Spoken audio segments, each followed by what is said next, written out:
and go ahead and talk at me a little bit. How are you today?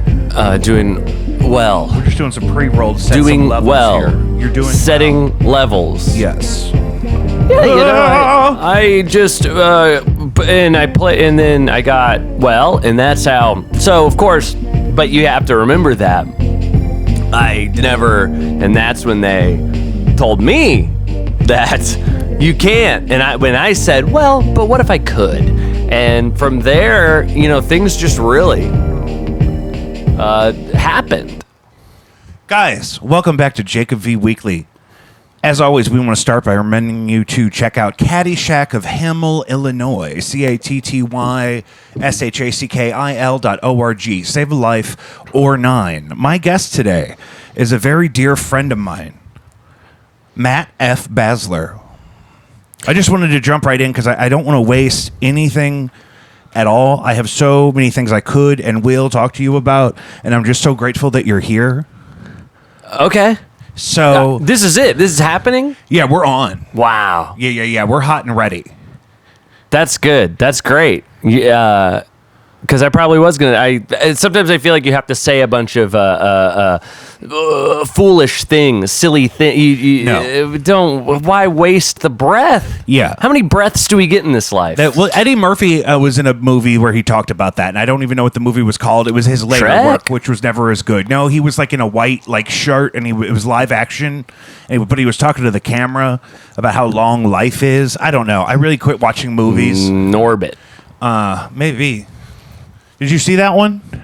Well, no. Did you and see I don't the know new- what you're talking about. I don't really either. I've only seen it as a clip. It The clip. could. We have to talk about clips Gotta talk about clips. because I feel like the clips for this show, for example, are how most people communicate with the show. If everyone that saw even an averagely mediocre performing clip, if they all watched the full episode, we'd be Sure. rolling in money. Yes.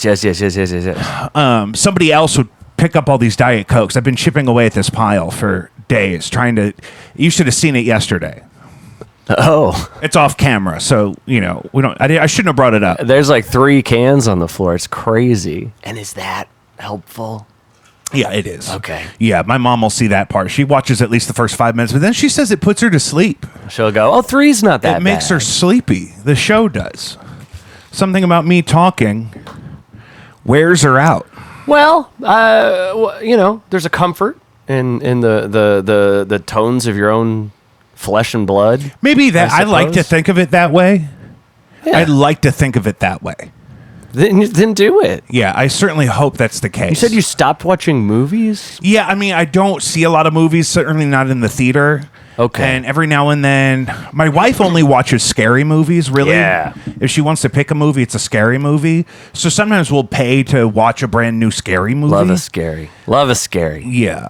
But if it's not something for the baby or a scary movie, then it's kind of not happening. But I saw the new Spider-Man. Oh, sure. My brother's wife bought tickets for them to go see it in the big room at the Alamo. But then she felt too hungover to go.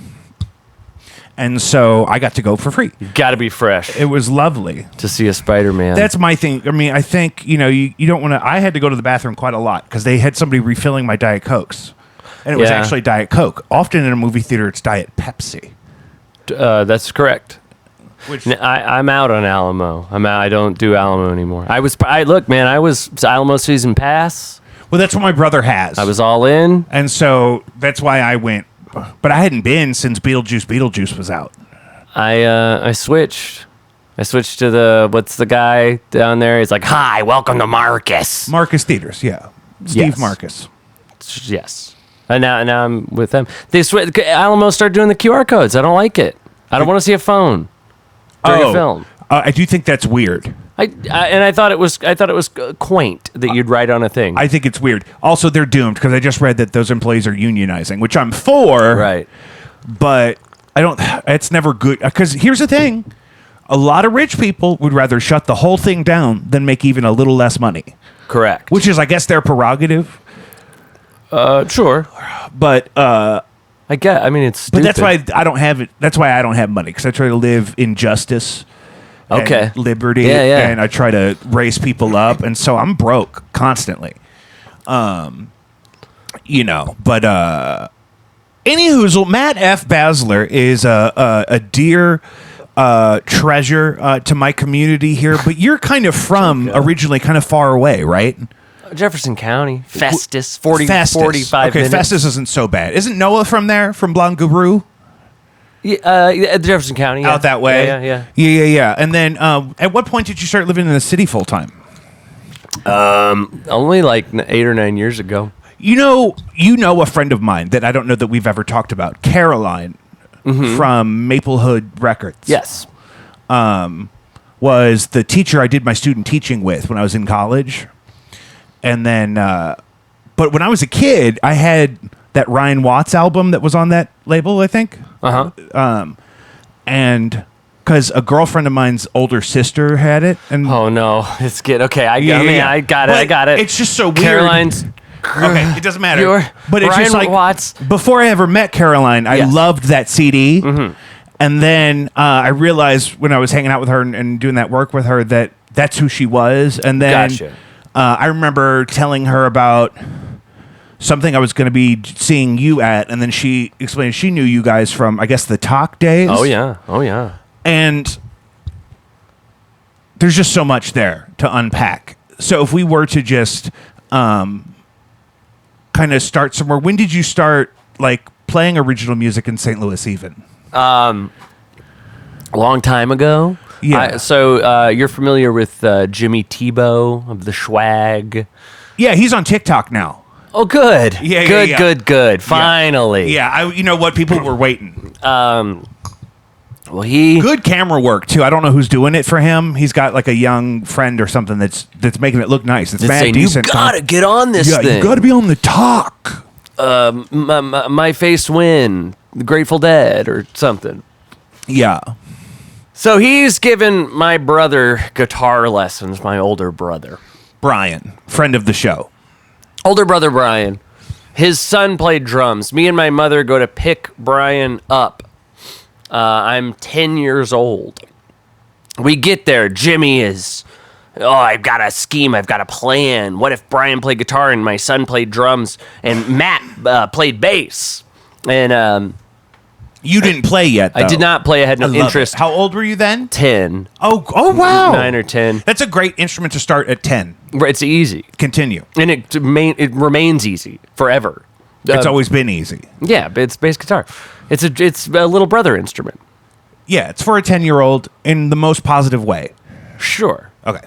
And I don't know, when you're 10 and an adult suggests something, you just say yes, kind of, right? You're not necessarily certain that you're allowed to say no.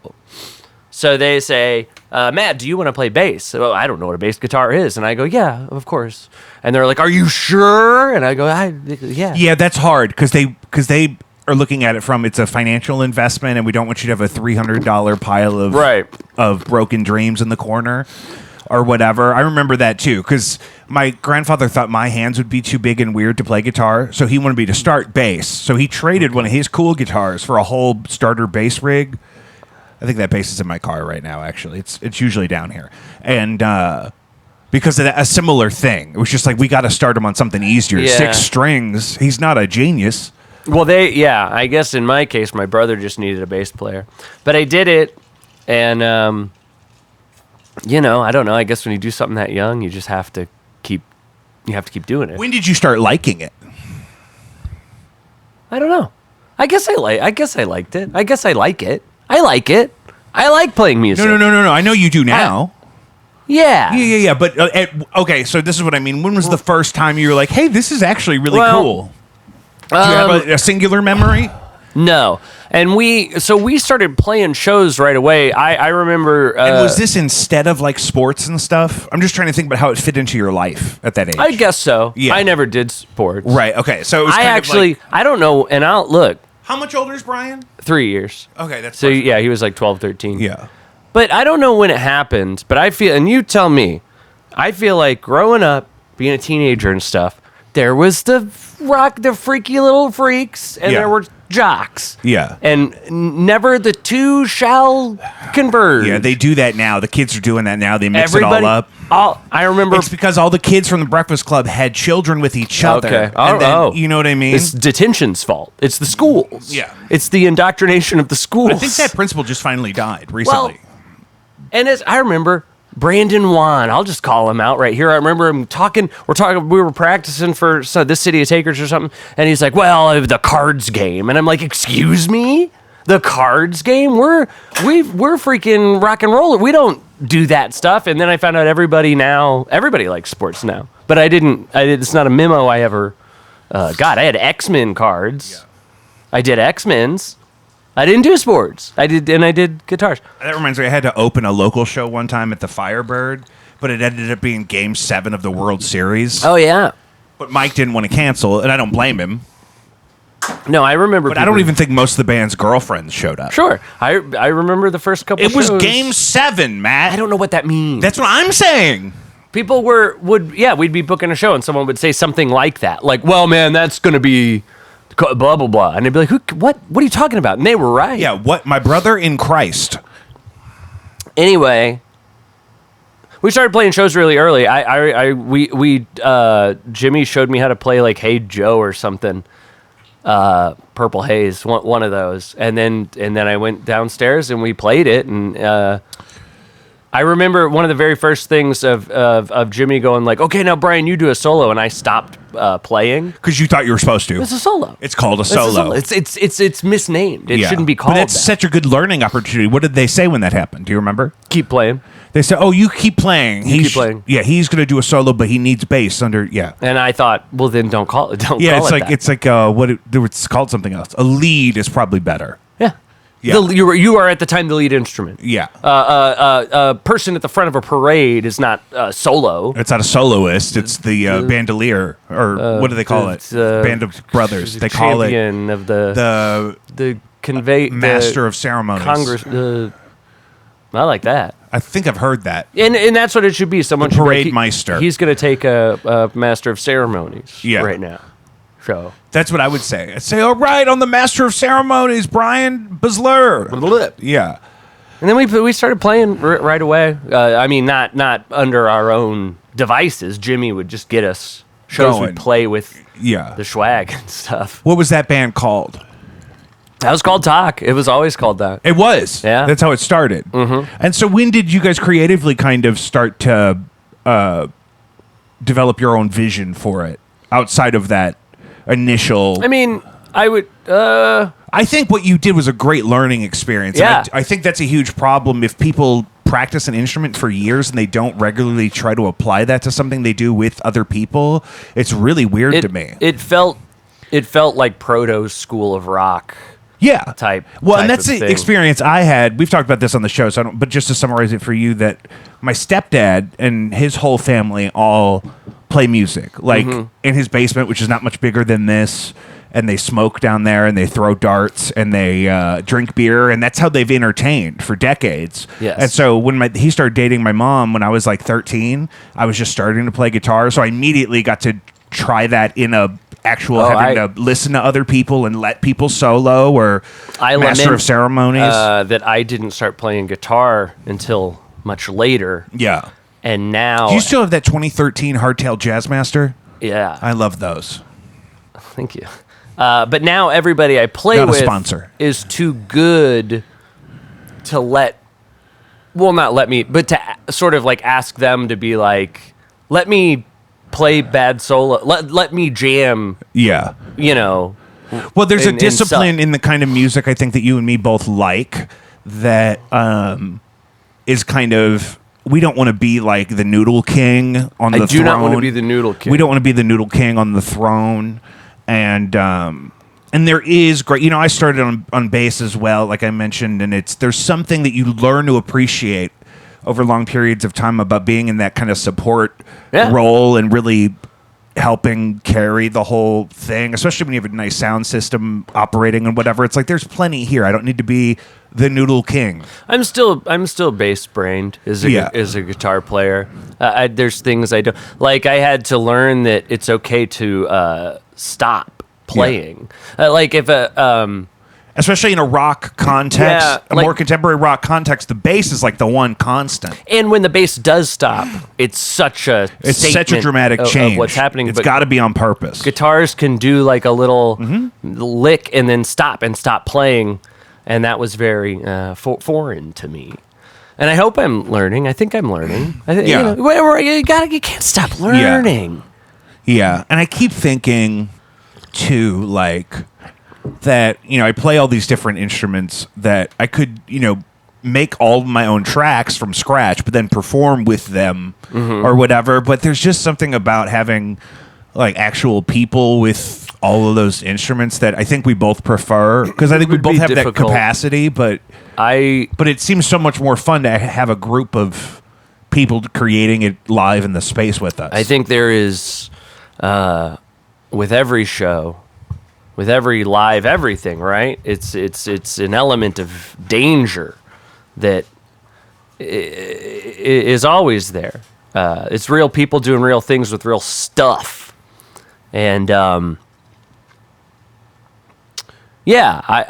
think the more people you add, the more that it could feasibly fall apart. The more moving pieces, and and if you're playing the tracks. If that messes up, it's a sadder mistake. If a drummer falls over, that's funny as hell. And I like that.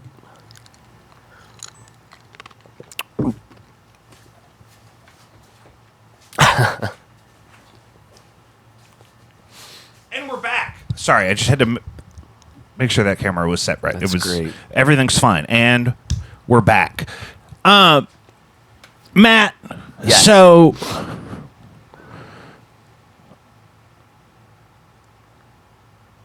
September 19th. Yeah. At the Golden Record. Yeah. If we cut ahead for a second, Tarantino it to present day. The 19th is the present day?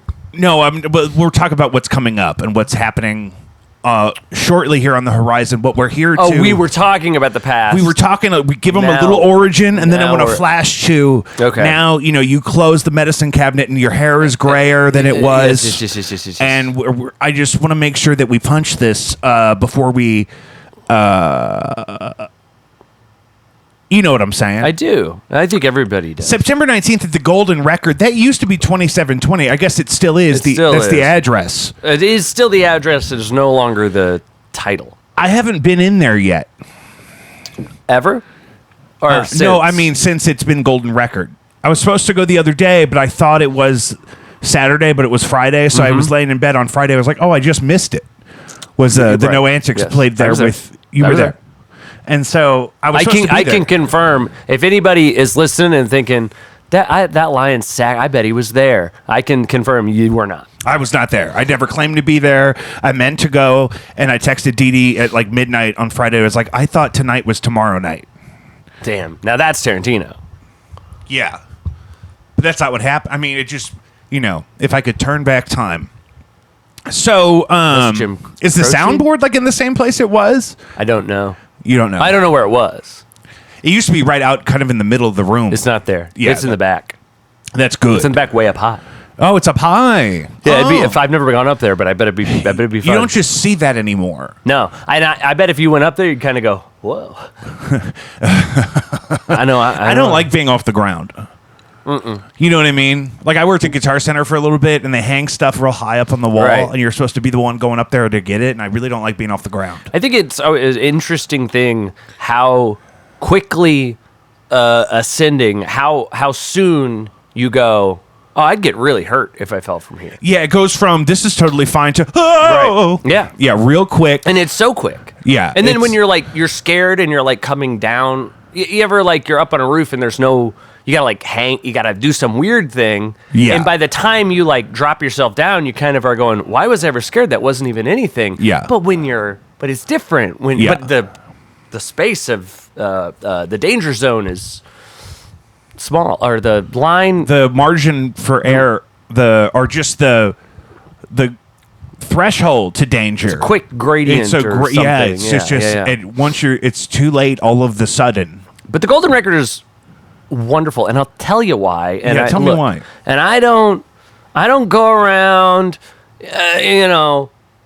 people be asking me something like, "How was Jesus Christ Supercar Friday?" And I go, "That's none of your business. It's not my job to tell you about these people." You know what I mean? But I will tell you, it's Danny Blaze. It's Danny Blaze booking over there at the Golden Record that's gonna put that place on the map. Do I know him from somewhere? Oh yeah, Brother Lee and the Leather Jackals. Ever heard of them? Yeah. They had a drummer named Danny Blaze. I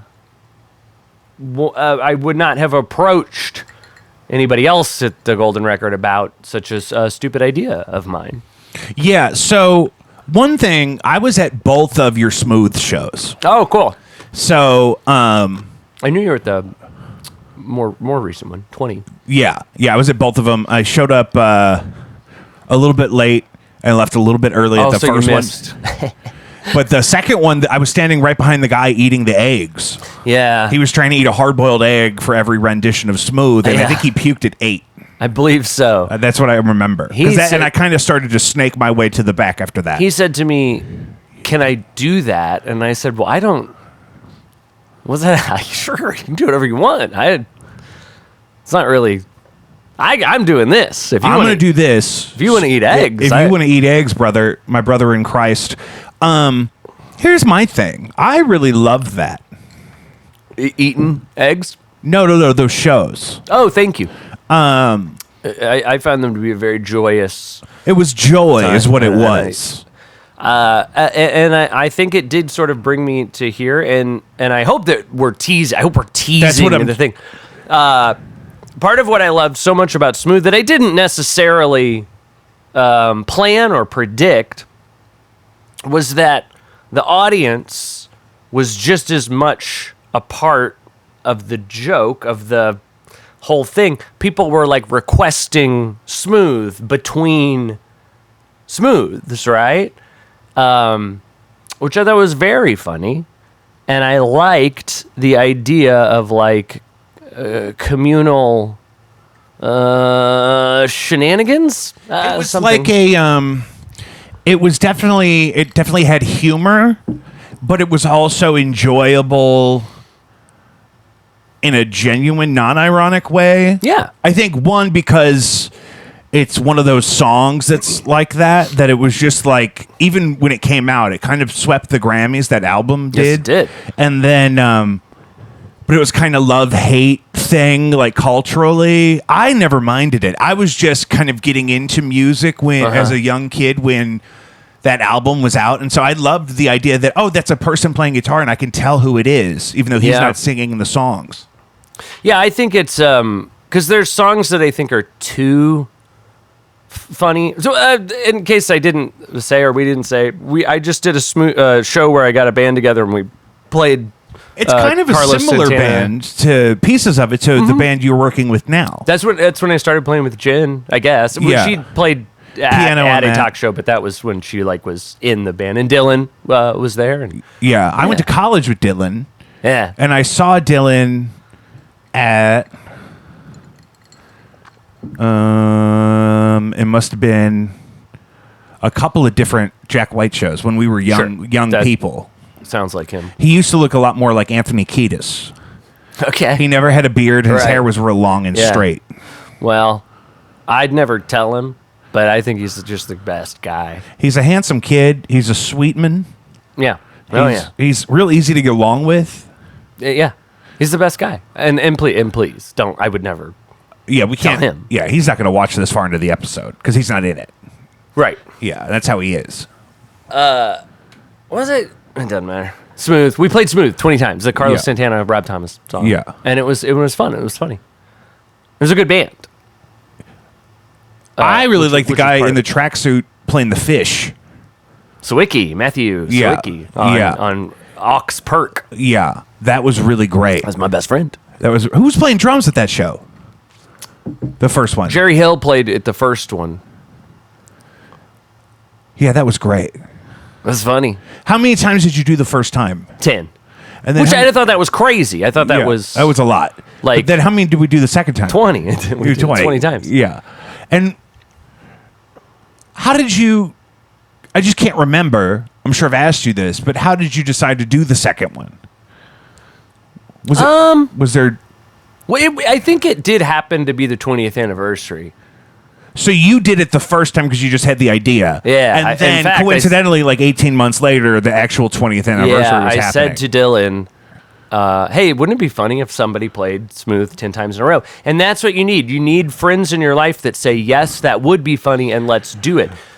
So many great, amazing things die in wouldn't it be funny if, and someone else going, nah, I don't know, man. Yeah. Or someone going, yeah, it would be funny, and Yeah. then you both kind of go, but I mean, who so would? much of my stuff has been like that with my friend Chris, who plays drums for me a lot, and since we were in school together as young children, and mostly because he's like that. He's like, yeah, I'm down for whatever. Yeah. And it's just like, oh, thank you. I really needed to hear that. Yeah. And be that friend. Everyone needs to be yeah, that if you friend. got somebody that has a really good idea, go along for the ride a little bit until they start asking you to like fund the whole thing, and there's no ROI sure. or whatever. You got to worry about that these days with these kids now. You ain't hurting no one with a smooth Yeah. a-thon. Yeah, smooth-a-thon. A smooth could also refer to the alien or the angel genitalia in the movie Dogma, Okay. which is one of my favorites with Yeah. Alan Rickman, God rest him. That's one of your favorite genitalias? One of my favorite, yeah. Oh, cinematic okay, Lib. How many genitalias. genitalias are there? Now, that might trip up both sides right there. Yeah. Because I'm too scared to answer that. I don't even, but I don't know. I'm not an authority. And then because we're talking about cinematic universes. Right. So there's different genitalia across the plethora of cinematic universals. I agree with that. So, You I think mean, Thanos got a regular? Nah. that thing is probably scary. It's probably got like little purple freckles on it. Got those lines, Like Yeah. his face. chin. Yeah. And that's Josh Brolin. Yeah. Do you know he had to gain 300 pounds for that role? That's what I heard. But I bet it wasn't 3. You know what I mean? Probably September 19th at the Golden Record, you're eating a really long hot dog? 2. Yes. Now, here's the thing. Now, you did bring up the eggs, but that is a little different. And that was also not part of your show. That Right. was something he was doing on the side for his own sick joy. I've been thinking a lot about AI. Everybody has. And it has brought me to the conclusion, to the idea that I do want to give people experiences that they can't get from a computer. You have to go. You have to be there. And I got to thinking, what are things you don't see? What's something people don't see?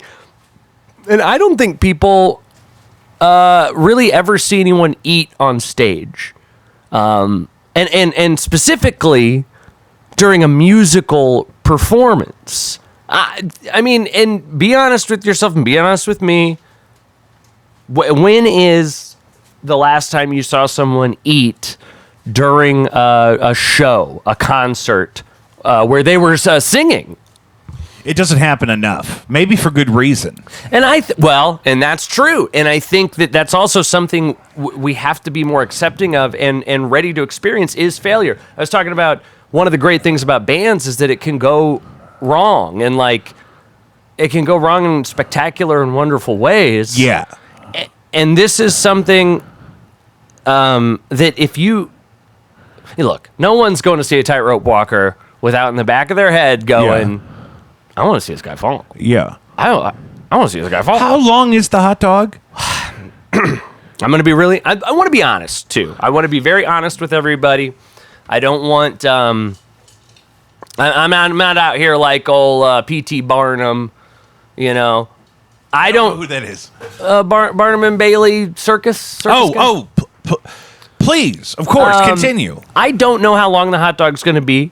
Currently, it's been difficult to find someone to make me a long hot dog. My goal, my aim is 4 feet, a 4-foot hot dog. I have some. Have you reached out to any butchers? I have. So here's the current issue. And I will, look, I've got backup plans. I don't want to give it all away. As much as I want to be honest, I also don't want to. I want to keep, but no, and I don't want to spoil it. I want to be surprised. I will be eating a long hot dog, and look, not like a foot long.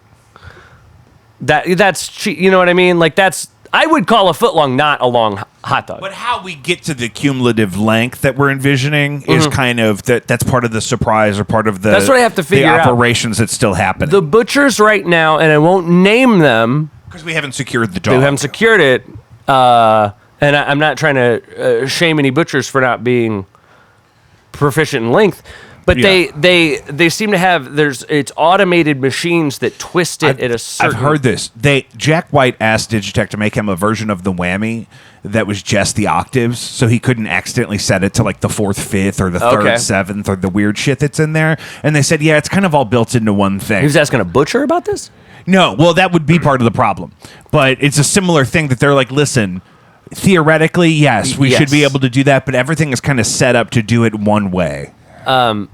Right, and then there's isn't there an old sausage place up in the hood that like a Polish place that does it like old school? We're not naming anybody just yet. But I'm not teaching you anything you haven't thought of. Correct. Okay, good. I just wanted to admit because I just drove by it the other day. Yeah. Because the 70 has been absolutely crazy. Oh.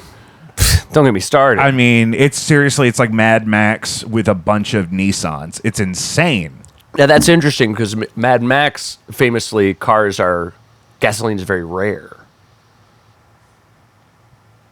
But it's like a combat environment. It's a high-speed, feral wasteland of combat, which I'm not for. It's like Death Race. Yeah, it's like Death Race. It's like it must be Death Race in a picture. Fast and the Furious or something. Or like, you remember the pod racing in the Phantom Menace? Poodoo, remember? Yeah. Sabulba. Yeah. Do you remember the offensive Korean accents on the fish people? Yeah. That was crazy. The Trade Federation. I mean, that was nuts. What was your favorite part of the 90s?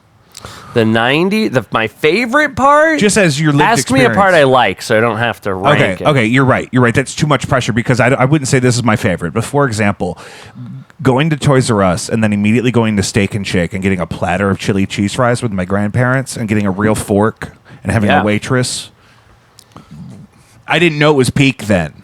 Now it's a workaround. I don't know if they got ordering kiosks. Yeah, it's Steak and Shake. I went in Indianapolis when I was on the road with No Antics, and it was like that. It was like you just go to an iPad and there's like 5 old ladies that run stuff out and scream. But they were famously against being a workaround. Yeah, they were a restaurant. Yeah, which I can't spell. I can't spell either, really. I would start going like worker not, like astronaut. Cosmonaut. What do they call other space people? Well, now don't, because I'm going to end up being a Trade Federation fish person if I start. Yeah, we don't want to do that. We don't want to do that. I'll tell you the thing I do miss from the 90s, and maybe it's out there. Maybe I'm just not the demo anymore, but I really enjoyed gross toys. Like Mad Balls. Remember Mad Balls? Stretch Armstrong. But like Garbage Pail Kids and Monster in My Pocket. You liked Ren and Stimpy. Oh, yeah. Ren and Stimpy was a sense of humor that I really enjoyed also in the 90s that was kind of gross and kind of alternative in a way that was really enjoyable. I should add some of my Ren and Stimpy merch. It's in a box upstairs to my set here. I had to tear out all the paneling here, and so I'm doing some. We're in repair, and yeah, and I remember all kinds of weird slime toys. Like now, the slime thing it has glitter in it, and the kids it's just a textile thing. Slime's not gross anymore. Everyone has PTSD now, so they have to play with stuff all the time. We had like slime was like your parents wouldn't buy it for you because they were scared. It was disgusting. It was gross. It was going to ruin the carpet. Too much carpet back then. You know what? I hate carpeted steps. These steps here are carpeted. I hate it. Well, okay, I haven't thought about it. You don't mind it. I have no opinion either way. I think It was fashionable then. I'm sure that if I dealt with it more, I would. I feel like I There's can't. no speak on carpet in this. your building. No, Yeah, you have wood. it's wood. It's wood. Wood everywhere. Splintery wood. Yeah, I don't like that. I get splinters in my feet. sure. Yeah, I remember we used to live on Hoffman over here off Filer, I think. And when I was a kid, and we had a deck out back that was just Splinter City. It was just a nightmare.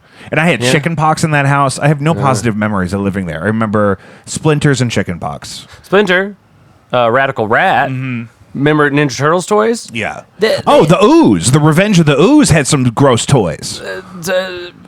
There was a play set from that movie that had like a gross ooze component. You ever see the pizza guy, pizza chef? I don't know what his name is, but he had like green puke coming out of his mouth. He had cuts all over him. Oh, they were Pizza all the Hut? Muckman.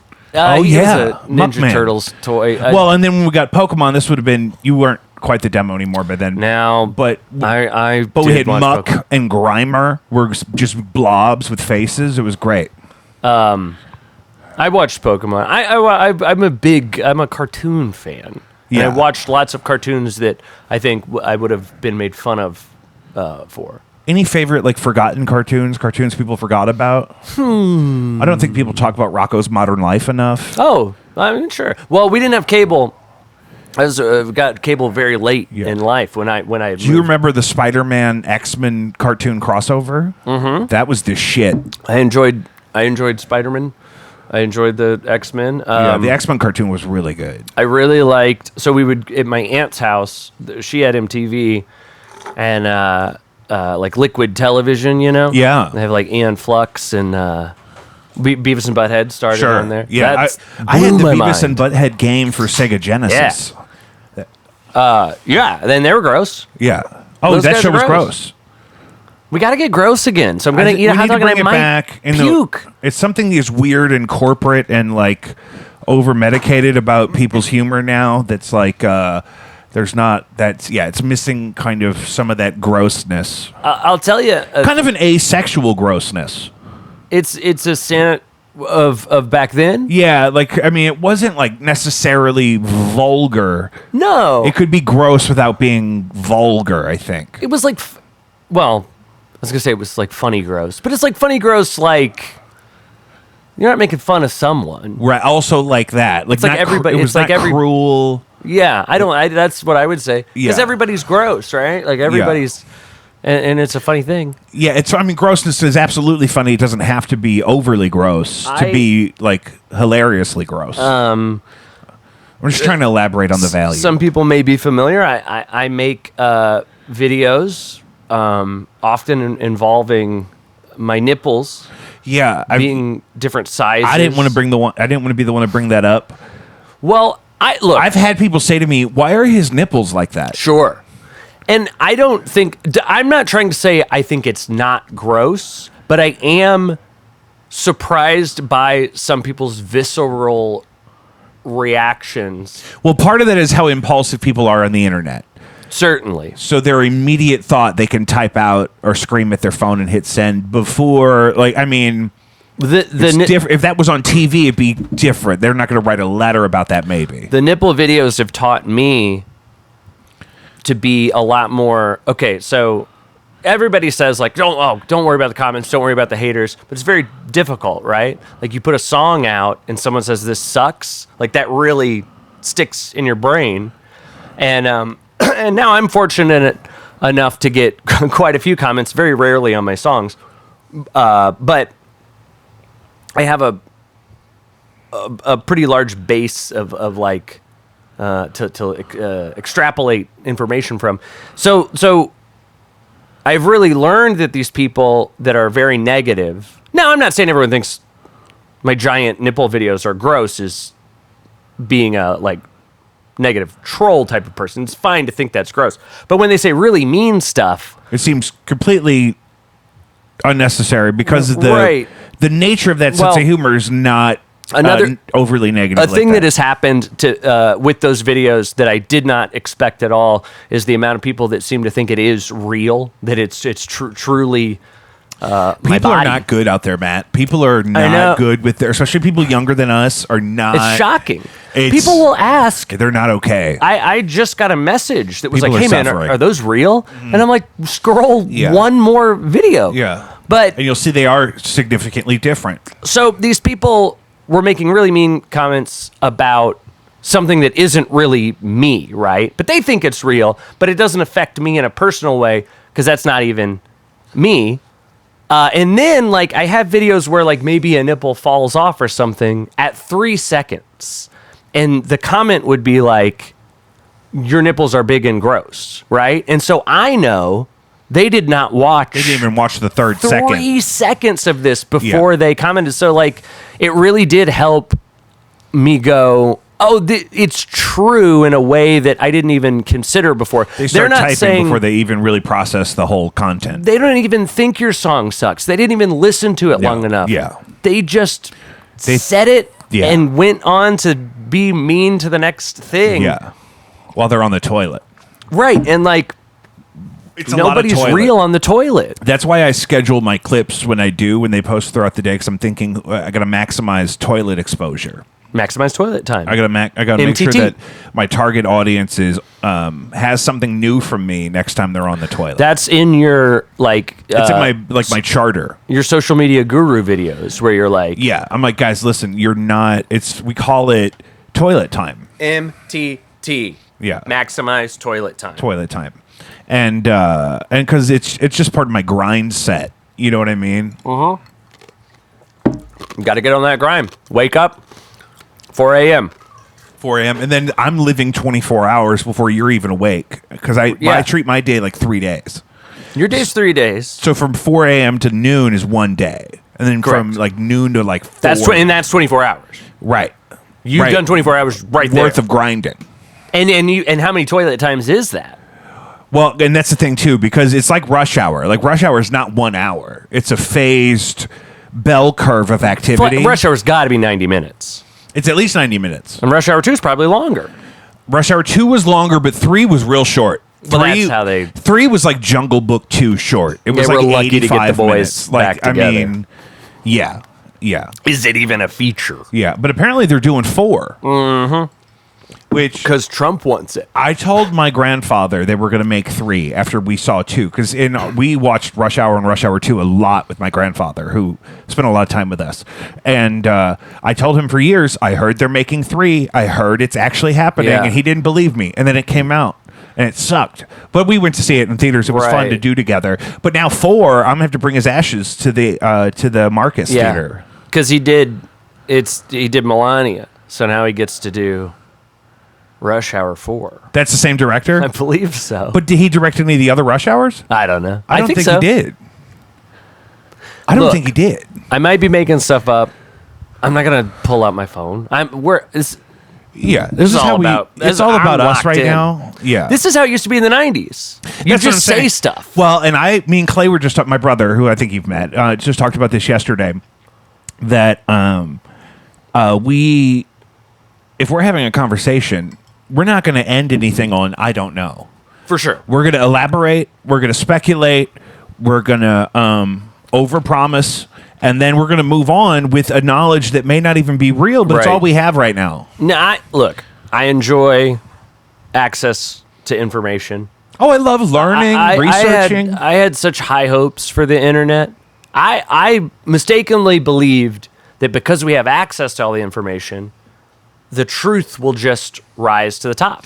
Well, it was better when we left the computer in a room, and that was the Totally. computer room, Yeah. and the internet would stay in there, and we would just interact with it when we need it. It's a shame that as the bandwidth has grown, the actual value of the use has diminished so much. Well, and Because if we had this bandwidth now, that like we have now, but when we were really just using it for its kind of ideal purpose at the time, Right. it would have been crazy. But now everything is Candy Crush and Fruit everything Boopers. is everything. And Candy Crush is old. And that's can't whatever the even keep kids are up. now. Everything is.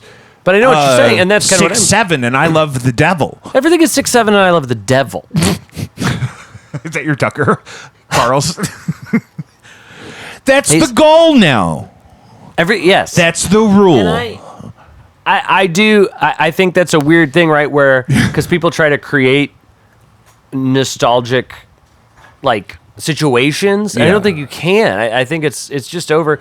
Like somebody made a thing that I guess I didn't check it out, but it like pulls in all your streaming services you have into this 3D blockbuster, and you like walk the aisles in this 3D space and pick something, and then it starts it. You do it like on your Oculus or something? I don't know. I mean, like I guess in the metaverse. It might just be like a in browser Minecraft thing, and that's fun and that's funny and that's cool. But like, I think you also do have to realize that you can't go back. It's not the same. You can't go back.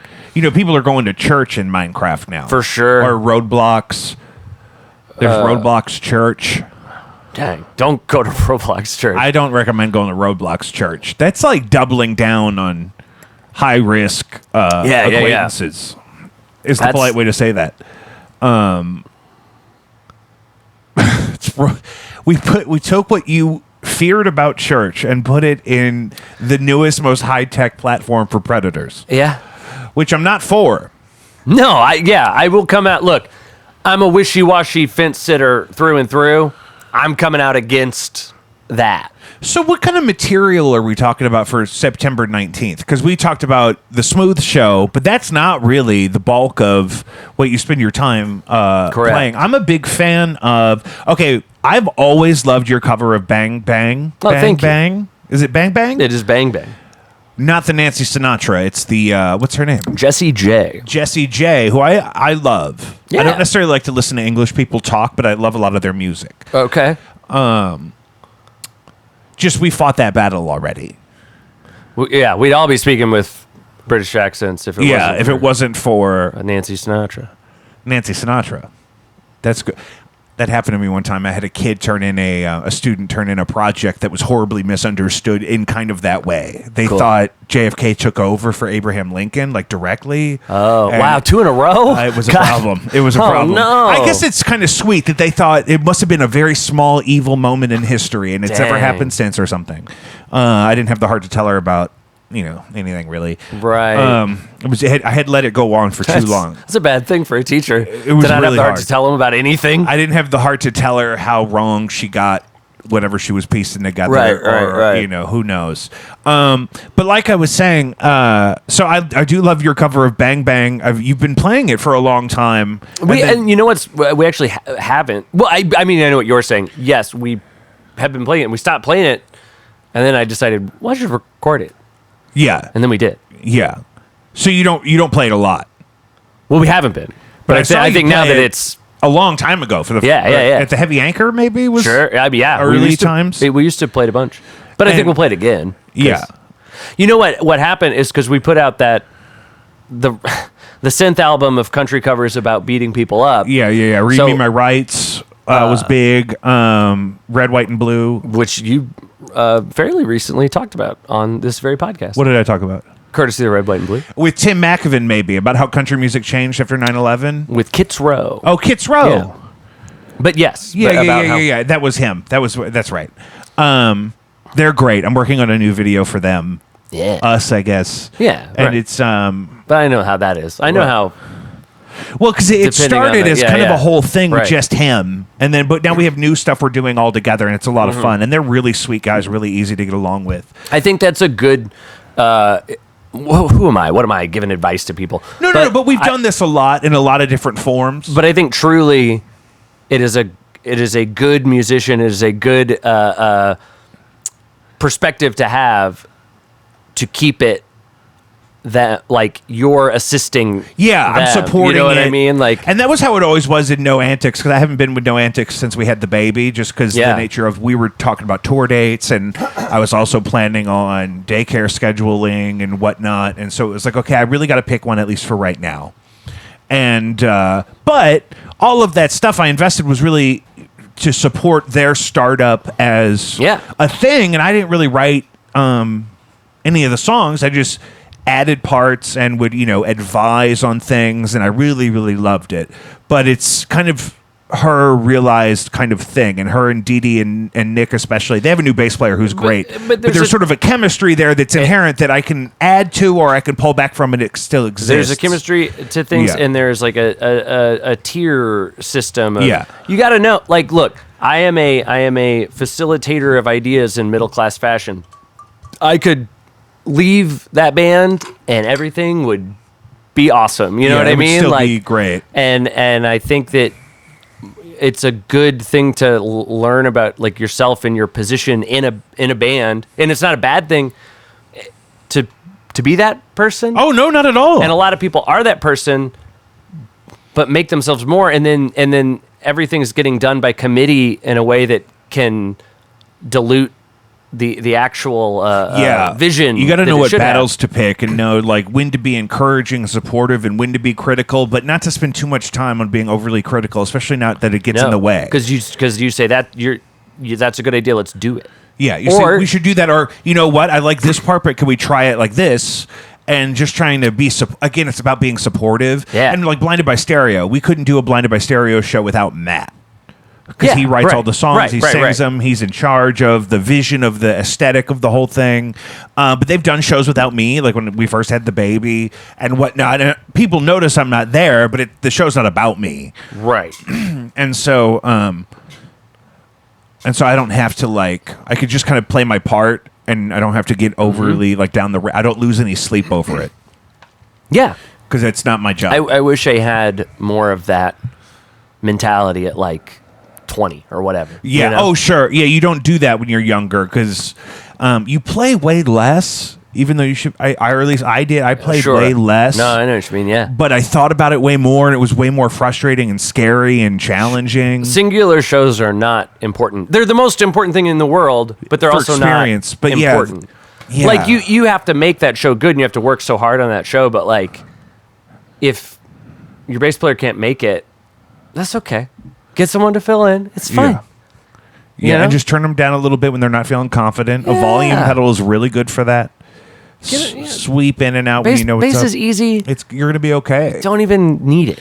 I've noticed that sometimes I've seen you and Dylan play in so many various roles together, whether it's bass and drums or the other way around, or sometimes he plays guitar and and so having that kind of make it work and make it fit kind of thing is really important. Lucius and I are like that. I just produced I just helped tech a show Lucius produced that it's kind of like that. It's like a multi-instrument kind of thing in a way that just keeps kind of the options open, but any single one piece kind of missing for a second is not a big deal. It's kind of better to create the thing as it is. I think man, I'd rather play a show at whatever 95% than not do it. You know what I mean? There are people that add to it and make it better, but you should still do the show. Do you know who said you miss 100% of the shots you don't take? Well, I believe it was Wayne Gretzky. It was Wayne Gretzky. I always say it was Jesus, but I always thought it was Wayne Gretzky. But someone told me it wasn't Wayne Gretzky. Is that another element of the Office joke that it wasn't Wayne Gretzky that said it originally? I don't know. What were we talking about? Playing music. Oh, your original music is something we have yet to talk about because we keep bringing up. Because I stopped playing Bang Bang because Bang Bang, the synth pop country album. I did the synth country, and I felt like so much of my set was covers, and those are kind of different. I feel they're on a record, and I want to represent them in the show. But then we were like, did you write most of that country record? I wrote the country. You're talking about the original, country record? Right. Yes, yeah. You did. That was an apology for the synth country record. And it was an EP? It's actually, I call it an EP. According to Spotify, it's an album. Because of the length. And it's my only album, and that is a little frustrating because that seems pretty I don't know what would be representative. I think Waste of Time is really representative. That feels like my natural lane, but I like to do a lot of different things. And a thing I hear musicians say a lot, they'll be like, can't even define us. We're all over the map. I hate that. And you don't want that. You don't want that. You want to tell people what mode to be in. You know what I mean? So they know what they're getting themselves into, and they can prepare themselves to enjoy it. Like, genres are very useful, and most of the time, Yeah. people fit into a genre, not every second, but like enough to go. You could ballpark it. Like, if you said, "Oh, we're like a garage indie rock band," that is enough for someone who doesn't know who you are to go, "Oh, cool, I might like this." Whereas if you said like, "Oh, we're a funk jam band," that same person would go, "Okay, that's all I need." All right, thank you. It's me. I'm that person. I'm Yeah. the guy listening to you say that. Yeah. But I do. But you're also saying people attach a lot of negativity to that. Like if you were to say, Yeah. yeah, you guys are kind of like a funk jam band, somebody might get mad A about funk that. jam band goes like, well, not all of them, but you know what I mean? It's Yeah, more, they'll be like, it's more "Whoa." like new Latin fusion. Or they'll just be like, right, we're undefinable.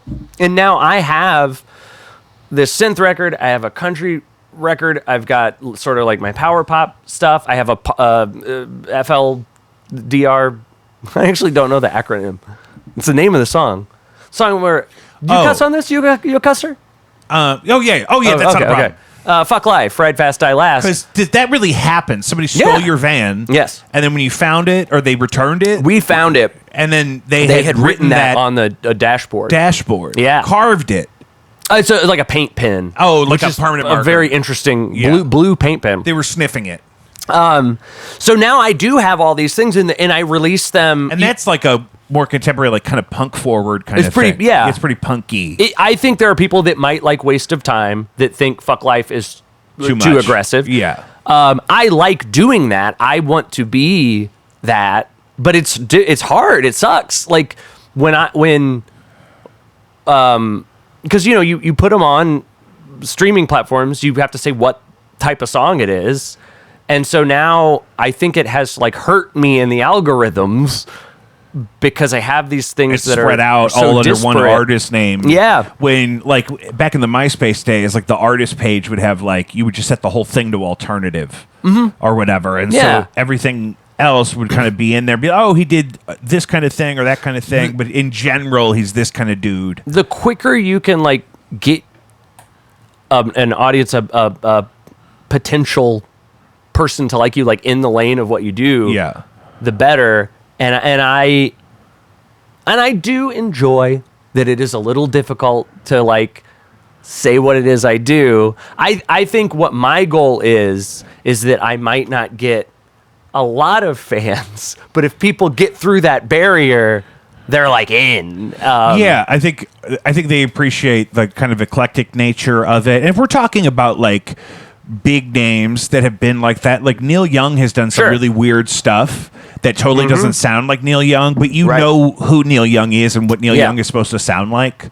Yeah. And or like what Neil Young would typically sound like, I should say.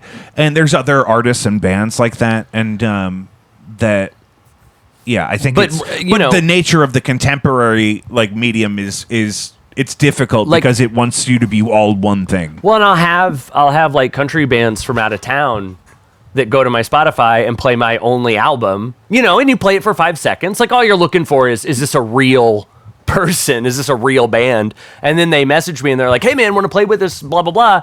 And I got to be like, But that's not it. "I All of will. what I do. Yeah. I'll do it, Yeah, but I would don't love to do it, Think but- you want me to do it? Yeah, How long is the hot dog you're gonna have for me? Yeah, how to long's the eat? dog? So Waste of Time, was that on Anything Could Be a Song? No, that came after that. Was that a single then? Just a single. And then, but there's an acoustic version too. There is. on the streamers, and you Yes. also did that for Blip Lap for Yeah. from the Boom. What was it called? Boom Room. The Boom Room. Yeah. Yeah, Not the Boom Boom Room. That's a different thing. that's a different thing. But there was a YouTube show called The Boom Room. Yeah. Was that Blip Lap though? Was that Yes, it was. him doing that? That's a good looking cat. Yeah, there's two of them. They're litter mates. That's awesome.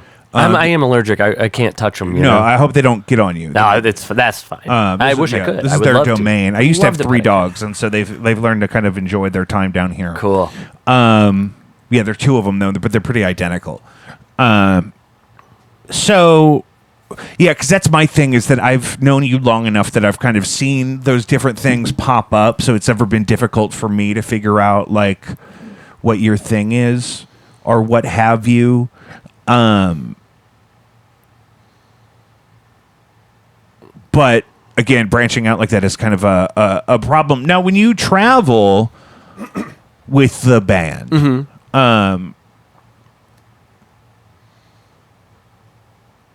do you book that with people you're going to link up with locally, like other bands like that are going to be in that area that you match up? Like when you go to like Columbia, or have you done Chicago and stuff like that? Like, I mean, how does that usually?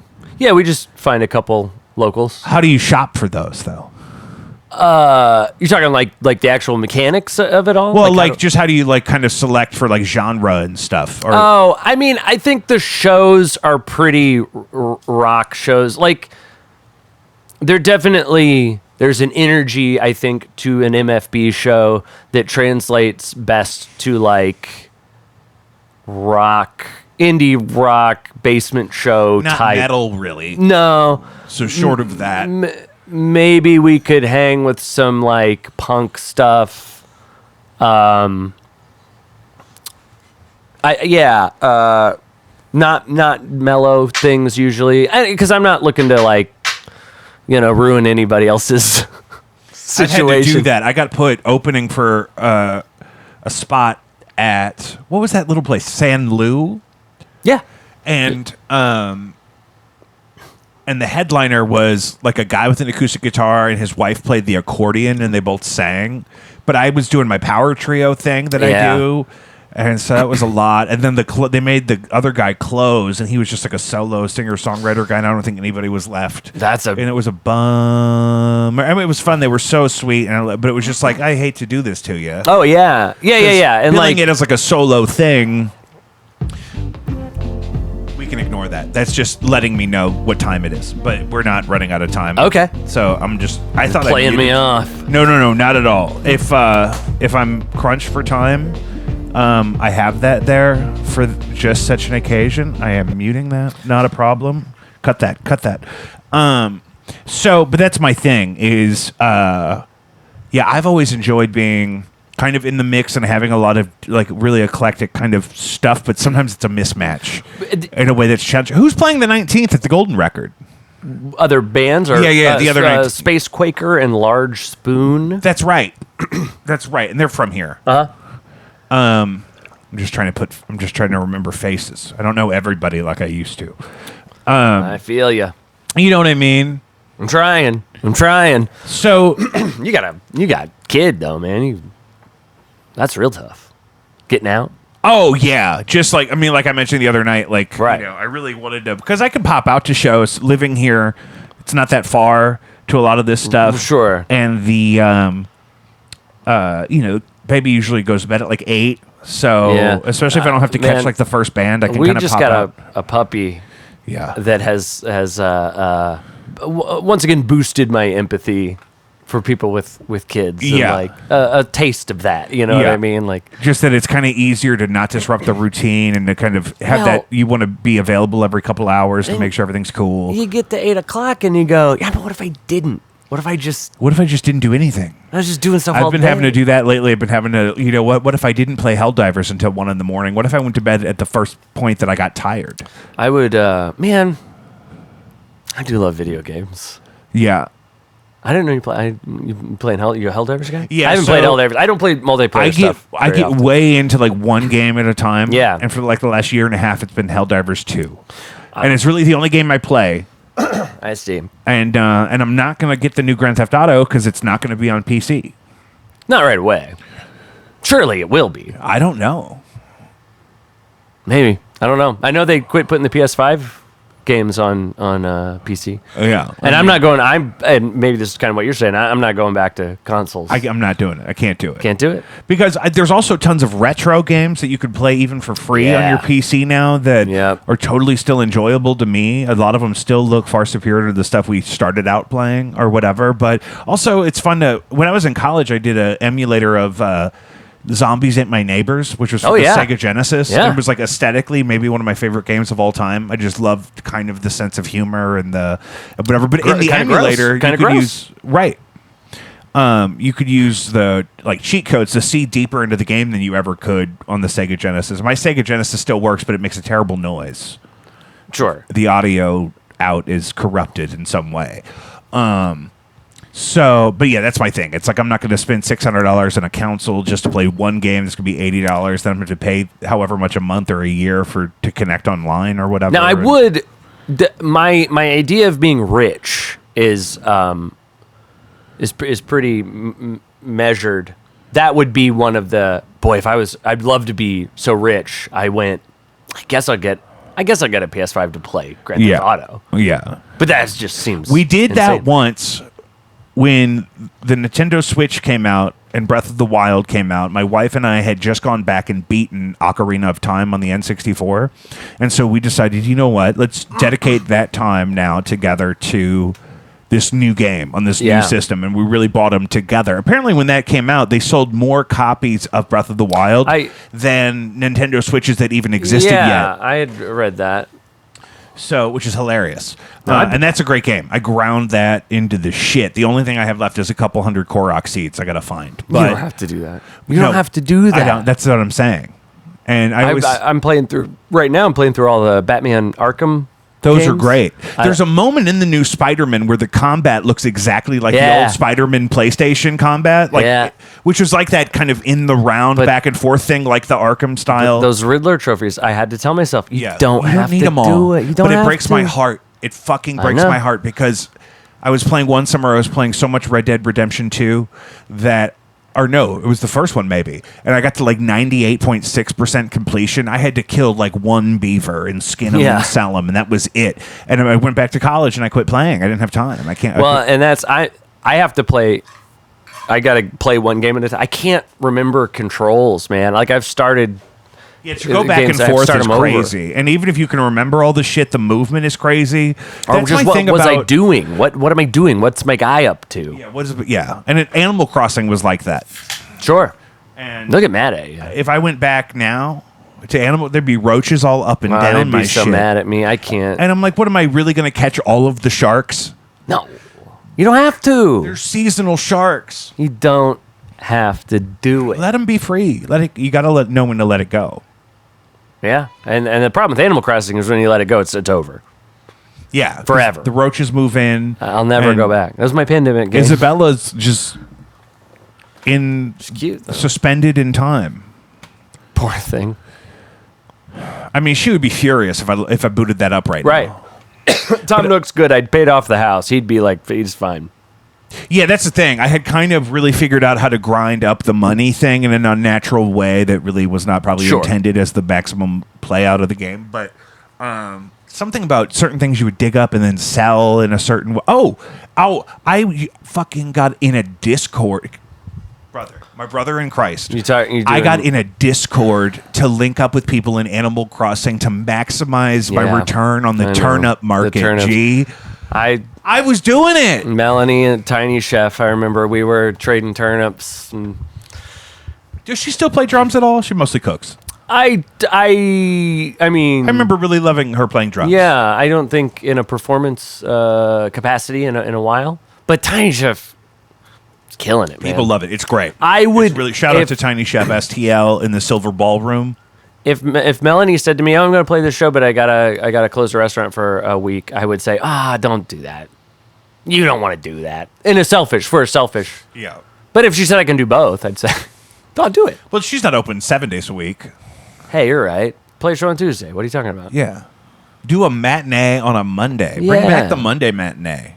Bring the show to people at work. Look. Part of the thing, I am really motivated right now to make shows that are interesting. And I'm not saying the hot dog thing is like a huge idea, but it's like something. No, but it's exactly like a lot of the things we've talked about is if it's just another club show with no theme or no kind of special something going on, it's just going to fade. Which you don't have to have. I think a 3-band we're just playing is such a special thing, but it's I think the natural thing. I think perhaps a way magic still happens to make people remember that it's a very special thing is to do some extra stuff, right? Add something that's unique to the one thing. And I would love to do a brunch rock show situation. I do not think I currently have a brunch. You know what? My brother-in-law is kind of a restaurateur. He's a chef for a series of restaurants that I could probably make a brunch rock happen. Let's do. See, I feel like that. I got all the gear down here. We did the patio at not Purple Quarters. What was the one before that? The Get Down. Okay. It's the video's on my Patreon. Patreon.com/JacobV. The only way to support the show financially. But there was a No Answer show that I had. I just brought the podcast cameras and I had people walking around with them to do. We did a whole set there, but I had to. There's no sound system. There's no stage. There's no, lights. I had to bring. That's kind of why I bought these lights that you see here. Yeah. And because it was like, I will do all that work if it means we're creating a moment in a space that it now certainly is never going to happen again. But also, it's not just 3 great sets at a rock show and everyone comes and then leaves. It has an out of because when we were kids, we had VHS tapes of like Yanni at the Pantheon, or Pink Floyd at Stonehenge or whatever, or the Coliseum or some shit, whatever. Pompeii, they did Pompeii. Do you remember Stomp? Oh yeah, I like the one where they're in the kitchen.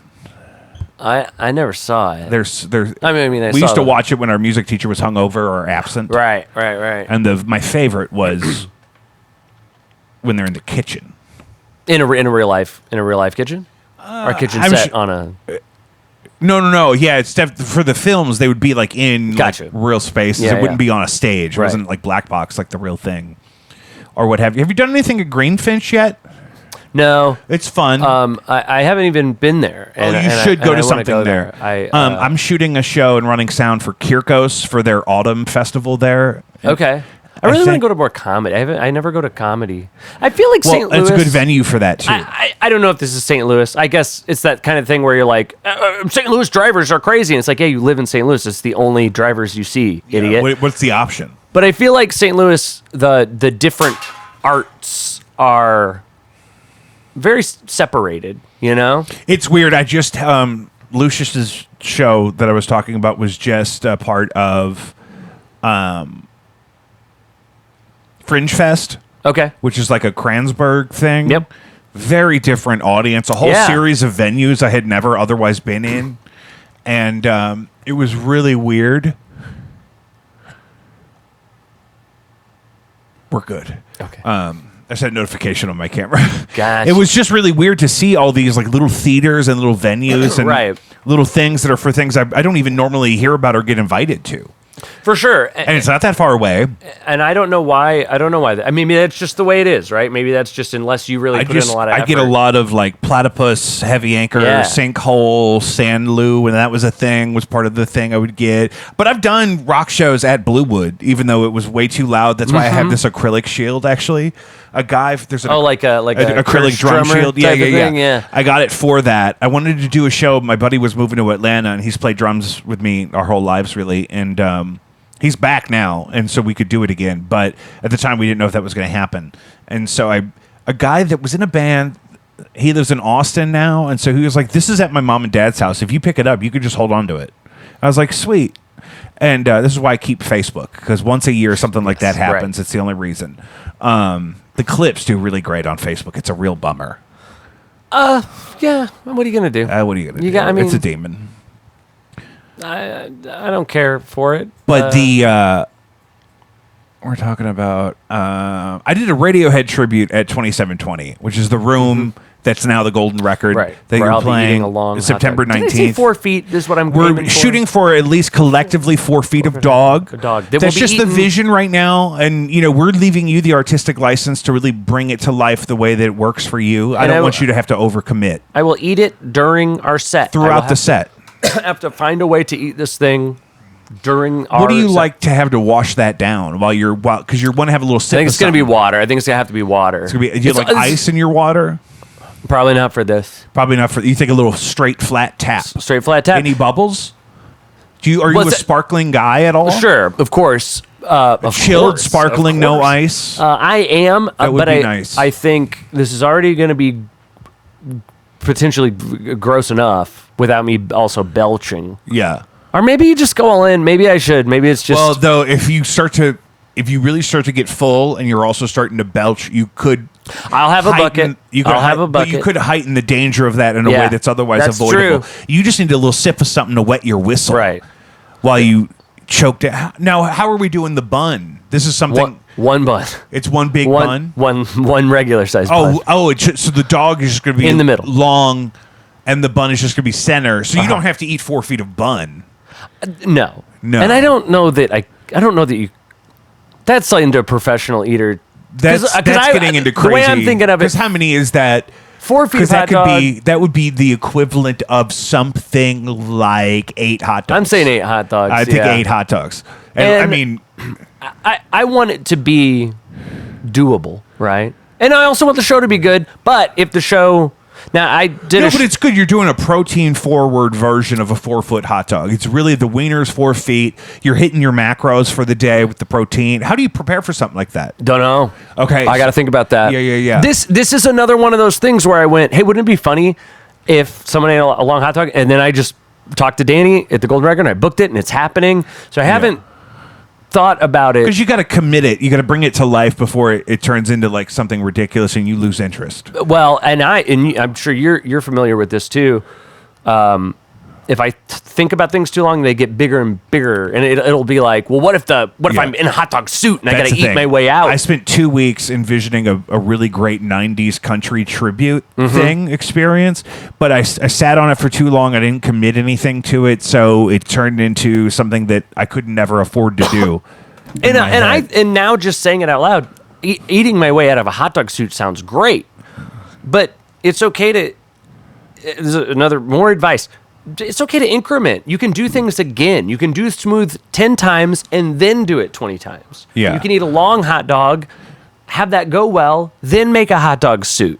You've already got the relationship with the butcher at this point. Yeah, that's what I'm saying. Well, and because, if we really think about it, I mean, any emulsified meat product could be shaped into anything you want, really.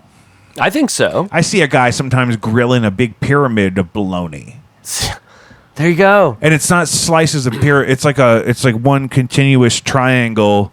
It's like he had a bigger bologna and carved a pyramid away out of it, and he's grilling that. But that's what he's grilling. I mean, there's a possibility I eat half of this thing, vomit everywhere, and that's the show. I'm just trying to think, like, if you needed backup in that situation. Like, could Dylan eat some of the dog? If you don't feel like you could do it, could Dylan either sing the songs or eat the rest of the dog? And at what point do I get to have some of the dog? Now, okay, so we're very early. I have some other things in the works. I am hoping there are dogs there for everyone.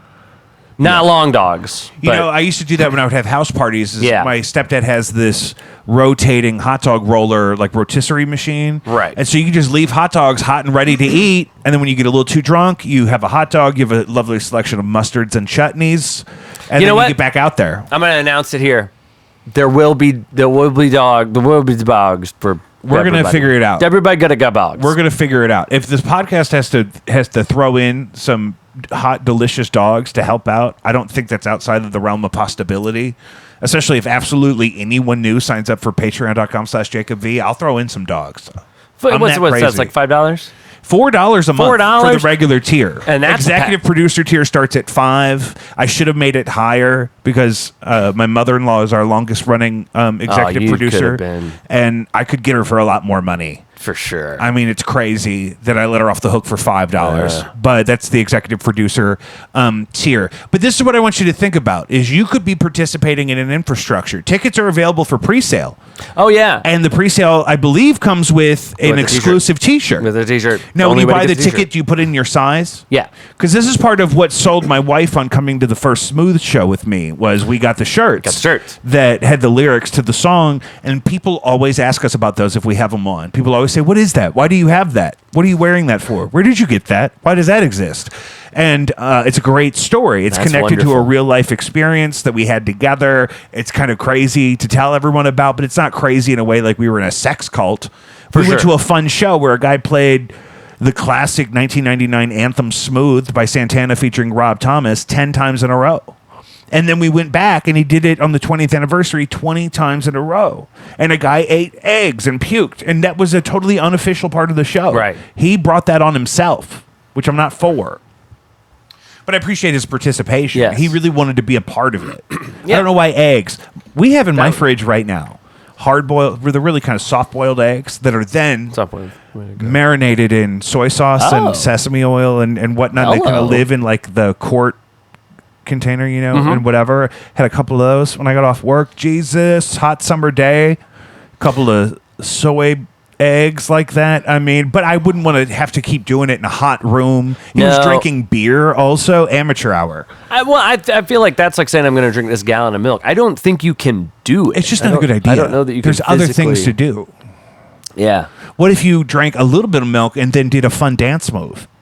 Yeah, like if someone said I'm playing a show where I'm going to drink a half gallon of milk and do a dance, and I go, that's funny. I'll go see that. That's more fun than we're just starting a time bomb on this guy's going to puke on me. Because that's the thing I was saying, like nobody goes to see a tightrope walker without thinking, hey, maybe this guy's going to fall. I mean, there's a morbid curiosity but that you something also could happen. Can't have a show where you're like, I'm gonna jump off this tightrope. Nobody wants to see that either. It's the will they, won't they. If Ross and Rachel were kissing from the first ep, forget about it. I actually wanted to ask you about this. When I was a kid, Friends seemed like such an edgy, cool show to like. It seemed so kind of like risque and kind of like hip and like the new generation of TV or whatever. What the fuck was going on?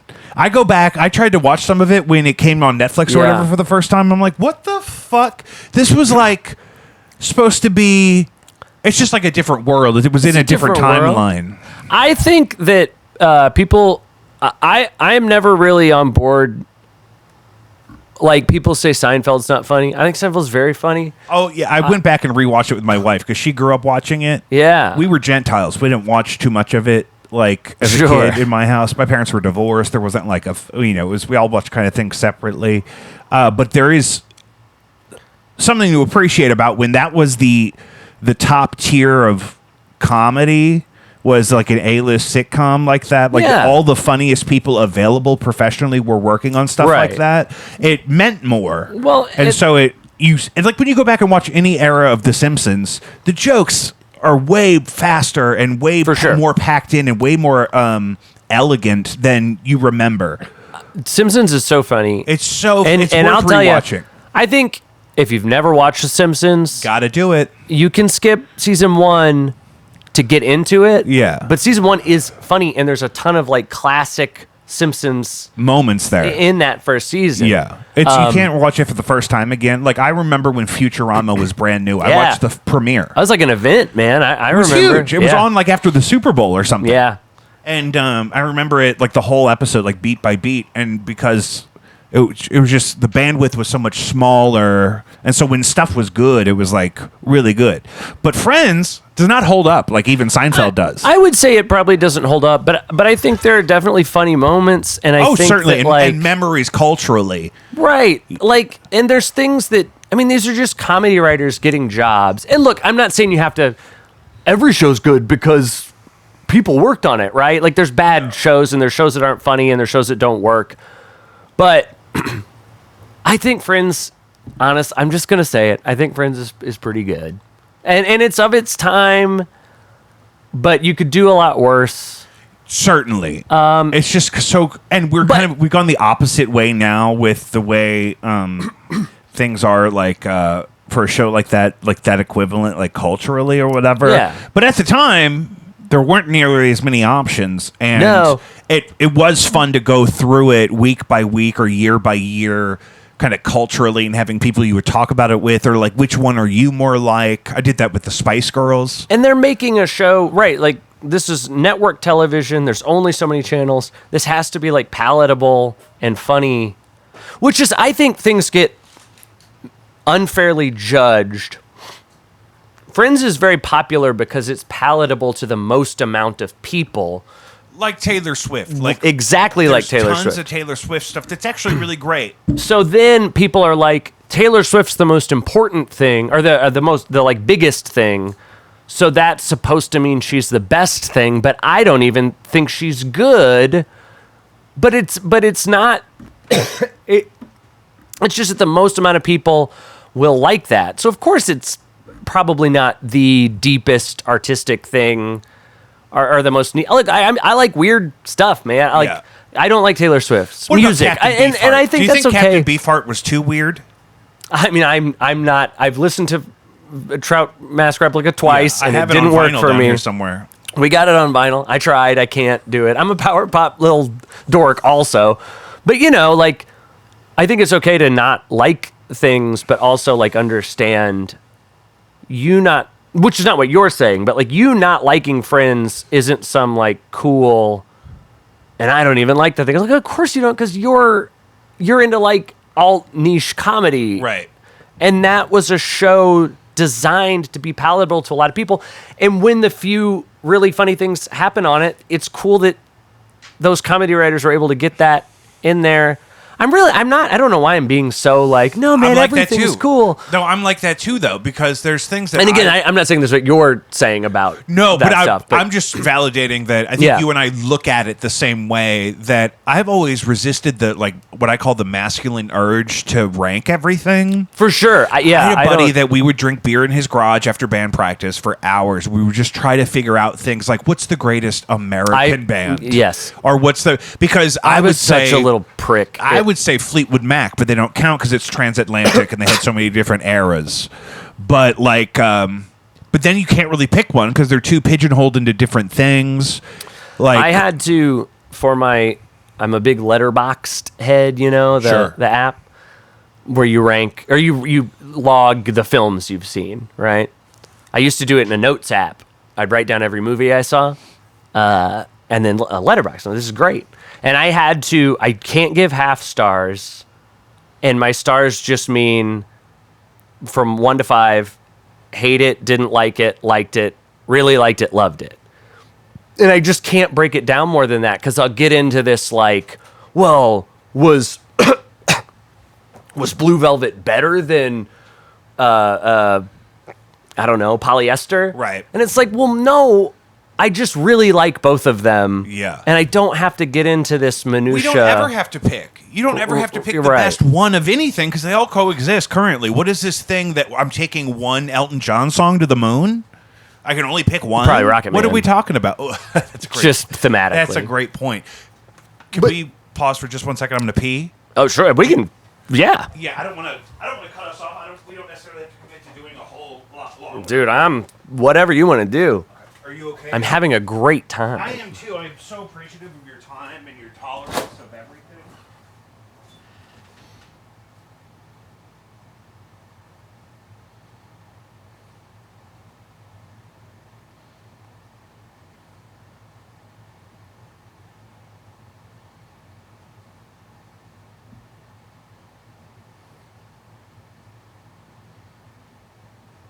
I'm not going to say anything embarrassing while you're not around. I don't want you. I'm focusing very hard on how you might watch this back and you might learn terrible things about me. Like maybe I sit here and talk to myself and talk about I'm going to kill Jacob when he comes back. And then you'll watch this and be terrifying. What? I'm just talking to you for later. Yeah, everything's running really great. I just was going to pay more attention and enjoy our time more if I peed real quick. For sure. And we're back. So a thing that I've really come to... Okay, talking with your friend... The internet has been bugging me lately. Sure. And I think that we've gotten in this weird thing where like we're not...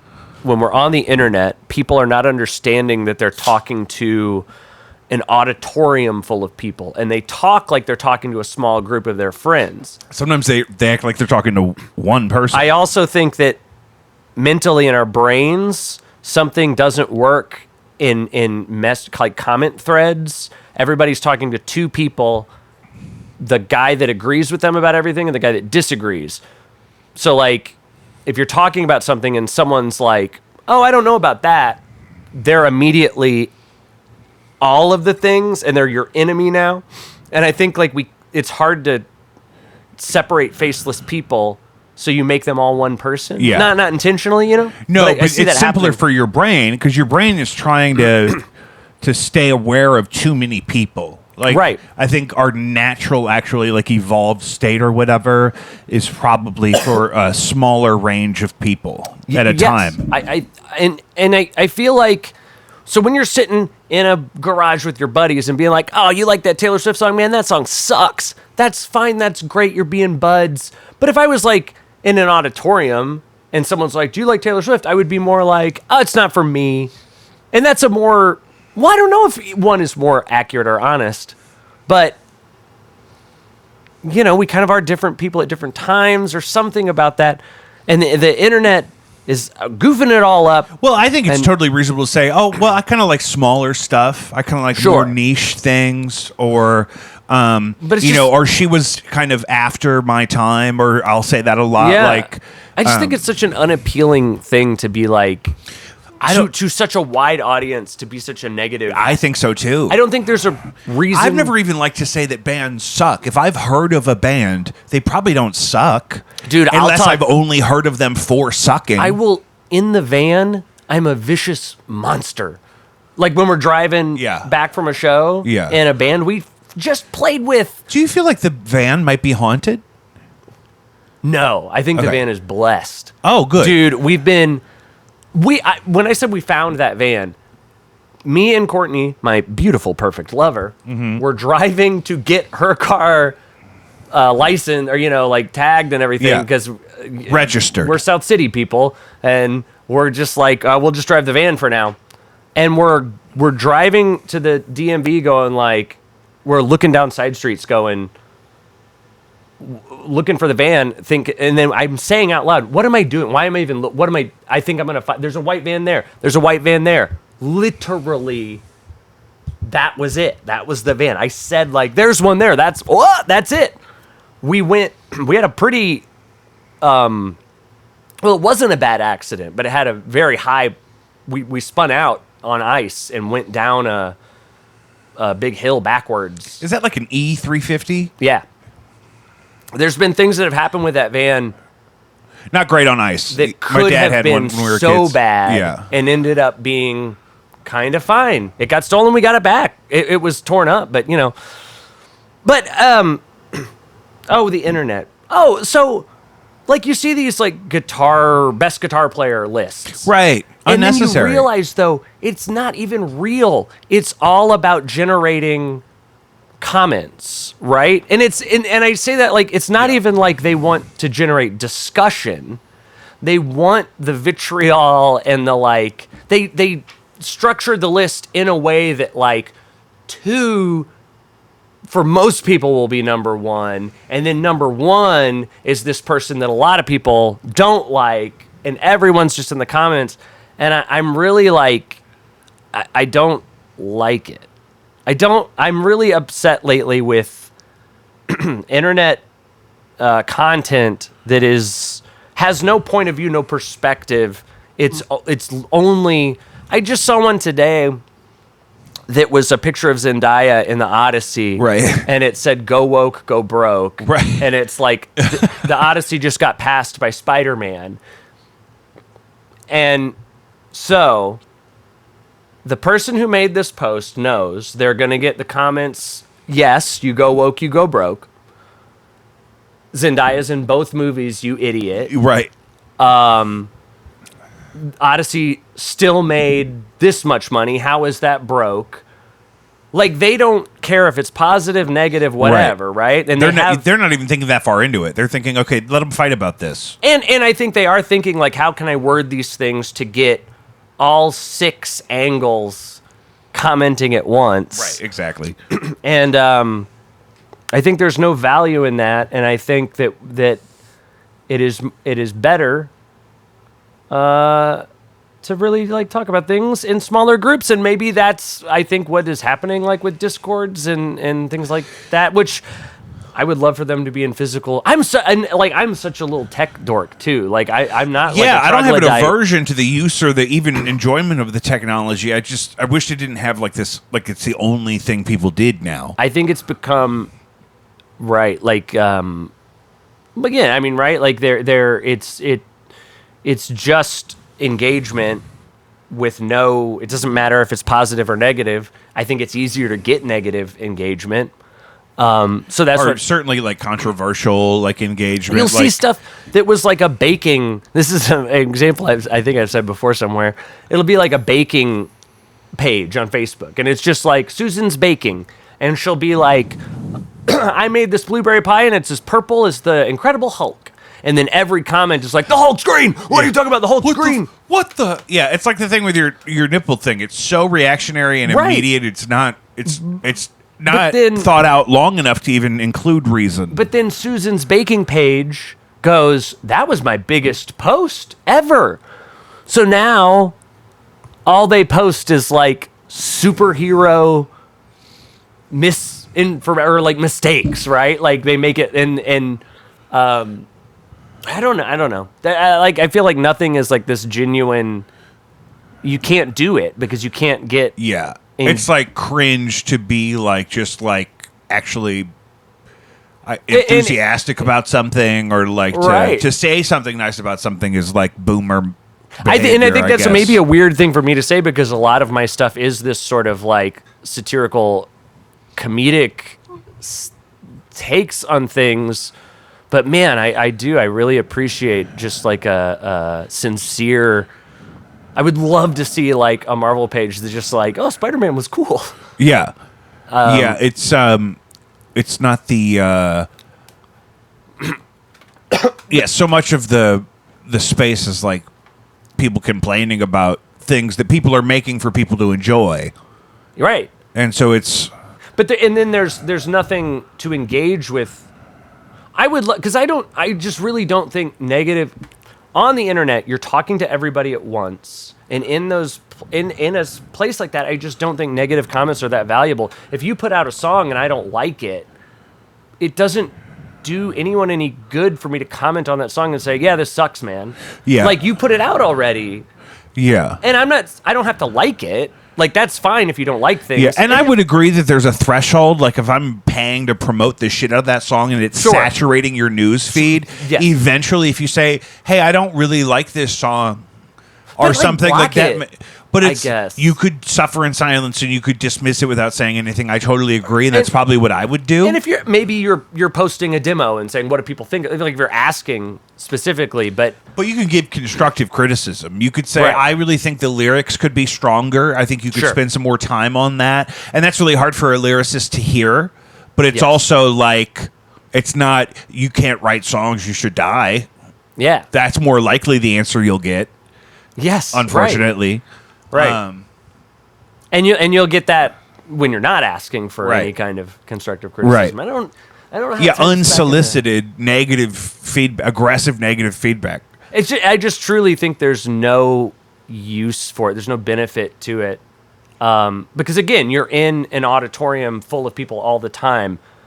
If you played me your song and I told you, I was like, yeah, man, that one's not, I don't know. I don't really like that one. Maybe other people will, whatever. Like smaller groups, I think you can be negative in a better way. Right. But I really, and again, like I said, a lot of this comes from like, I'm getting negative comments about my fake body. Yeah. In a way Yeah, my that I Photoshop never body intended that- for anyone to even think was real. Not But- even I thought you guys knew it was fake, and that was Right. why I thought it was fun. I But- didn't realize that we were in danger of people thinking those were my real nipples. I'm seeing the way that people will just and weirdly, right? Like it makes them not comment on my other features. Like I'm sure there's things that people could say like, "Are you a big nose freak?" or whatever. Like you're not that tall. No, You're not that young anymore. no, People don't bring that up no. because they're mostly like, "What the fuck is with those But nips?" and now if they did though, I understand. I know very well that it's like these people are not good Yeah. people. And there, I mean, there's a bunch of other people that aren't like saying anything. ethnically, what's your background? I'm just a white. But what is that, like German? German Irish, I believe. German Irish, me too. I think so. I don't really know. I have no connection to those things. You know what I mean? Yeah. I've never. You don't have family in the old country somewhere? No. Or if we do, I don't know. Yeah. I forget. I'm just thinking other ways people could attack you than your nipples. Sure. Well. But that sounds pretty run of the mill. It doesn't sound like something you're that into. Even that, like, if I said, "Oh, you're a dirty white right. guy," you'd be like, "Yeah, you're right." I mean, guess. Can we talk about? But let's go back to the nips. That's how I feel about all of it now. I mean, they could say, because certainly people do. I mean, they do say things about other things. There'll be a couple in there, and now it's all just like, but I know who you are so well. I know this type of person that says these kind of things. Sometimes it's actual people. I had a guy comment on YouTube. People always want to comment on clips about how fat we are. Sure. So that's fun. That's specific to YouTube. That doesn't. And I'll tell you, like the value. But sometimes you realize it's like a guy you actually know that, like. Oh, really? That, like, from the community. That's like, does he know that I can see that? Does he know that I can see? Like, I know him and his family. I think a lot of times. So I say thank you to almost every comment. That's good. And I can tell by their responses sometimes they are just being angry into what they think is the void, right? Yeah. Because they'll be like, "Oh man, no hate. I was just," yeah. And it's like, I didn't know you were real. I didn't know anyone was reading this. Yeah. But that's kind of what I'm saying, right? About, like, there's just no value in negative comments. Because, like, if they had said, "This is cool. This is funny," that builds you up. That's cool. That helps things. But to say, "Oh, you're fat," to what end? What are you doing? We weren't even talking about fitness or Right, health even. It was like, you guys really need to hit the gym. Like, it's like, you guys are way too fat. I'm like, what? Unprompted. And have you There was ever, no nudity. I mean, have you ever gone then and looked at who these people are? And mine is certainly from a different perspective, because, again, it's not. But that's not about you either, right? You know what I'm saying? Like, that might be a more like they have picked out a thing that they perceive about you. But these people will say, "Oh, your nipples are disgusting," and I'll go look at their profile out of curiosity, and, like, I mean, maybe I'm kind of doing the same thing here, but they will be unfortunate-looking people. To a degree that's like... That's like, why would you throw stones? Right. Why would you start that? And maybe that's why. Maybe it's like a safe way for them to, like, bully or something, but... Well, and they feel like you're putting yourself out there because maybe... I mean, that's the thing. It's the most aggressive people are the people with no posts. No, for sure. Yeah, no profile picture, no... And maybe they are bots. I don't know. But I don't know. I don't know. It's a weird... Maybe it's a profile picture of them with, like, a fish and some Oakleys. Some Oakleys. Did you ever have Oakleys? Oh, did I ever, like, myself own them? Mm-hmm. No. Those are dad glasses. I never had my own Oakleys. Now some of the young kids have their own Oakleys. I'm like, this is not the way. You have to have something to look up to. You have to think, when I'm a man, I'll have cool glasses. But now I'm just a boy. I have to earn my stripes. But I'm bolder now. I'm bolder as people have been. I have seen that people are just mean regardless, right? Like, it doesn't... They don't even know. They don't even know if your song is good. They didn't listen to enough of it. They're not spending enough time on it to even... They saw that you're playing a song and started typing and saying, nah. And so, like, yeah, do your crazy ideas. Do whatever dumb. Eat a hot dog. Because it's just there's someone who's going to comment, like... Well, it's a great opportunity to see the new space there. If you haven't been to the Golden Record yet, there's going to be a hot dog themed kind of extravaganza of positive rock and roll music happening where... if you buy a ticket ahead of time, you get a free shirt. It's included in the purchase of the ticket. I hate to say free shirt. That is a misrepresentation, really, of the package deal. I think you could argue the ticket, I believe, is like $12. Okay, so the shirt's like free. You could argue it's a free It's a pretty free shirt in 2026. Yeah. Because it's $12 admission for the live entertainment and the hot dog experience with a shirt, and you can designate your size ahead of time. You can get it in red or it's yellow, red, ketchup, or red or yellow, ketchup or mustard. Yeah. Oh, brilliant! And who designed that shirt? What's that? Somebody else designed that shirt. Matt Reedy. And why do I know him? He does a lot of design work.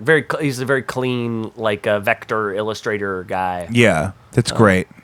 That's so great. Do you want to talk about like your affinity for the T-shirt? I think it's a part of your thing that I enjoy. I mean, you do a lot of those. You do a lot of shirts. I am a screen printer. You screen print the shirts. Yes. I've had several of them. I think you did Blinded by Stereo shirts. Yeah. I have those. I have one right here on the mannequin. Hey. Tina.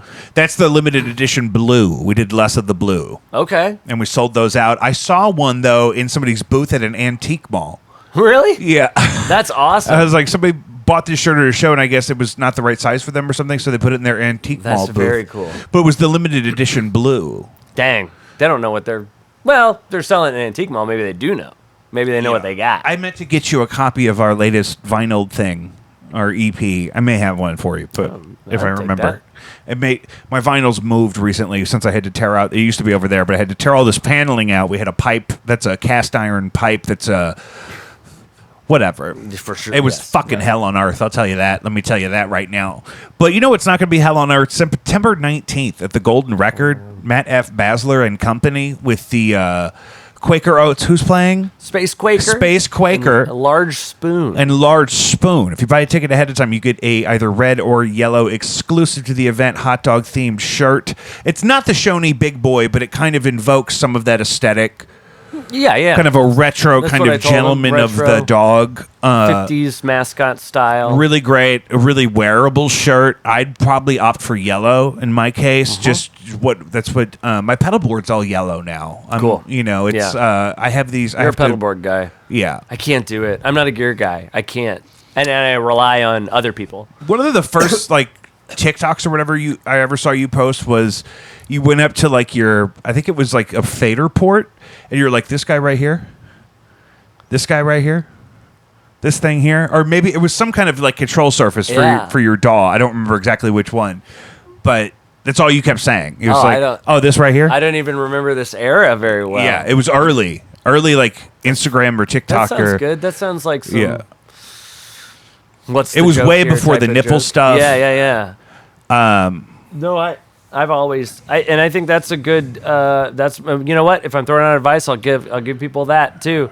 Don't learn everything. Just have friends. Be cool and be friends with people. Yeah, and you're gonna have genuinely cool experiences that you just could have never imagined having if you just kind of try to ride the wave a little bit and kind of let like experiences kind of unfold in front of you, kind of have an open mind to something fun and be open with your experiences. Now look, I do screen printing as a business. It's how I make my money. But if somebody wants to learn how to screen print, ask me whatever you want to know. I will tell you. There are no secrets. I will tell you everything. You talked to somebody on a podcast. On your podcast, one of the bands you interviewed, one of them was a screen printer guy, and you talked about it. You guys did like 10 minutes on it about... maybe Marble Teeth or something? I don't know, because I'm always driving when that's on, and so I don't always look. Sure. Sometimes it doesn't update in my Volvo is a little older as Volvos go, and so the HUD for the Bluetooth doesn't always update with the full title of things. But he's one of those bands. But yeah, be open with your expertise, but be part of the community. Very into community right now. Yeah, people used to be milkmen and butchers and arsonists. AI got me all goofed up, man. I don't care for it. Generative AI, Right. And they're using it for like slop ads and stuff now, and it's just like it's actually probably the boost us as like DIY artists needed. I think so. I think the backlash from that is going to create kind of a hunger for maybe not completely unplugged experiences with live music, but definitely an affinity for appreciating the human element in it. I thought post-pandemic live entertainment was going to get a big boost, and it kind of didn't seem to happen. But I thought people would want to be going out so much, right? That's the thing. There was a boost for a while when gigs started to open back up, that because I was doing the cover thing kind of on the side for money. This guy had like a corporate service that booked it or whatever. And so when that started picking up, I got a lot of good reps in, But yeah, it was. But it didn't like maintain. I feel like, and No. I feel like it's dipped, right? Just people going out. But now I do feel like AI has disgusted people in a way that even your online interactions aren't human, right? Right. There are like craving real tactile things. I think, people have been talking about AI flyers a lot. And I feel like a thing that is being missed and all that, because they talk about the environmental stuff. They talk about you should pay an artist, right? And I think that there are some small bands that hear that and go, well, that's just out of the question. I can't do that. Yeah. I can't pay $50 for someone to make a flyer when I'm going to... some bands have gotten me for, sometimes I'll take just $50 to like mix and master something just because I want to be supportive. And I Sure. definitely want to still, I want everybody to look at it as a service, but it's like, listen, if the budget is $50, but I would rather you have it. I'd rather contribute. And I think there are just like, these bands are going to lose $100 on their first couple shows. You know what I'm saying? Yeah. Like they can't do it.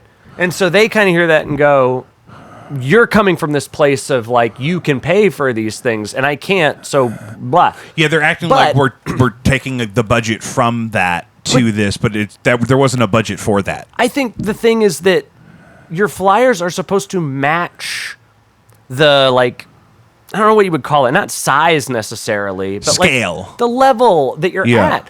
And I paid an artist to do this flyer because I'm trying to do a little bit bigger of a show than I usually do. Yeah, it's more of an event. And it looks that way, right? It's a very nice illustration. Someone did ask me if it was AI because it is a very clean thing that AI has been trained on. I'm sure Matt Reedy's stuff has all been sucked up by the machine. Oh, yeah, they got it now.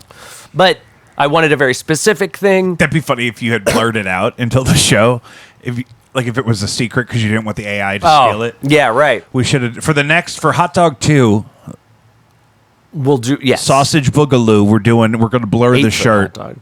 But that's like, yeah, your first sinkhole show flyer, if it looks like you're playing at the pageant. Yeah, with a... And of course, I don't think those AI flyers look good, but they look big, right? It looks They're like... flashy. And it's just like, I don't want to go to that. It doesn't make sense. It looks like a trap. It looks like they post those parties or those takeovers or whatever. Yeah. The AI flyers for that. I was like, that looks like the DEA is trying to get me. Yeah. I'm not going to that. And it just doesn't match what it is. Yeah, not at all. And it should, right? And the way that's going to match your first A lot of things are like that. Like prom is like that for a lot of people, or like school dances. You're picturing in your head like this build up to this high pressure glamorous event, like the Cinderella ball, and you get there and it's the gym, and the guidance counselor is wearing jeans, and the DJ is the other guidance counselor. That's what AI flyers are. Yeah, it's like you think you're going to the party at the guy's house in the afterlife in Coco, like in this majestic ethereal palace, but you're actually going to a gym full of dudes. Yes. So I just want people to think about that. Take that pressure off yourself. But you know what's not going to be a gym full of dudes? The actual sausage party on September 19th at the Golden Record, featuring Matt F. Basler and Space Quaker and... Oh, it's a large spoon. Large spoon. I just don't want to get it wrong by saying... I understand. By saying the Small Spoons. Right. You guys are in a band called the Small Spoons? It's just Large Spoon. Different band. Large Spoon. I do have a favorite spoon. My wife told me last night I cleaned it specifically for ice cream at the end of the evening. And she said, I stole this from my college roommate. I said, see, now that is you can't buy a memory like that. Right. If I just ordered the perfect cereal spoon on Amazon, even if it was high-grade Damascus steel, I mean, it doesn't have a memory. I have a specific thing for coffee mugs and what makes a good coffee mug. And one of the things is there a story to it? Right. If you just ordered it on Etsy because you needed to fill the void, it's not attached to anything. Right. It can be good. It could be great. It could be beautiful. But it's not as good as like, I bought this specific mug at a Bob Evans. Right. Because they were on sale and I thought it was funny. I'll tell you. It's handle. You gotta have a good handle. Mm-hmm. Gotta have a good shape. Yeah. You ever get like those like novelty square? It's like, ooh, it's gotta be practical. Doesn't work. Good design, obviously. Good pictures, and then a story too. And that's my Pikes Peak mug. It checks all the boxes. That's my favorite mug. Yeah. So there you go. My goodness. I think I got to put a fork in this one. We got to stop at some point. At some point. But that doesn't mean what we have we can't do done this here? again. Goodness I mean, gracious. almost 2 hours. Incredible. And it's beautiful, and it's a real gift, and we'll have to do it again. But I definitely wanted to be able to get a good version of this out in time to start letting people know about the show. And if you haven't checked out Matt Basler's catalog of stuff or the other people he plays with and whatnot, definitely. Are you a Linktree guy? No. You don't have a link. You have a website? I have a website. Mm-hmm, that's cool too. I have a website. My website's open back here somewhere. There it is.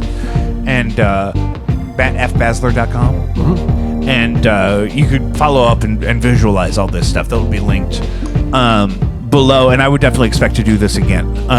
For sure. It was so much fun. I so appreciate you reaching out and offering to do it. So, jacobv.com, patreon.com/jacobv, caddyshack.il.org, Save a Life for 9, mattfbasler.com, September 19th, The Golden Record,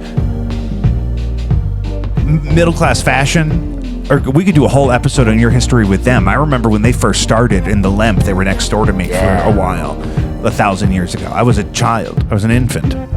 I was still gooey. Right. So, Button down. So much, and Talk from back in the day. Is that stuff on streamers as much? Or I think okay, so. I think it's for the out most there. part, is somebody Yeah. else in charge of that? No. No. Okay. No. You're just pretty sure it's current and it's out there somewhere. I'm sure. I'm Yeah. doing that weird thing where you 'Cause go, I had don't some know. of it from I know it's out. like in my iTunes library from iTunes days. I feel like, Oh yeah. or Yeah. something, and what have you. So great, really great stuff. We love you. We'll see you next week. Bye. Yeah, and you want to start.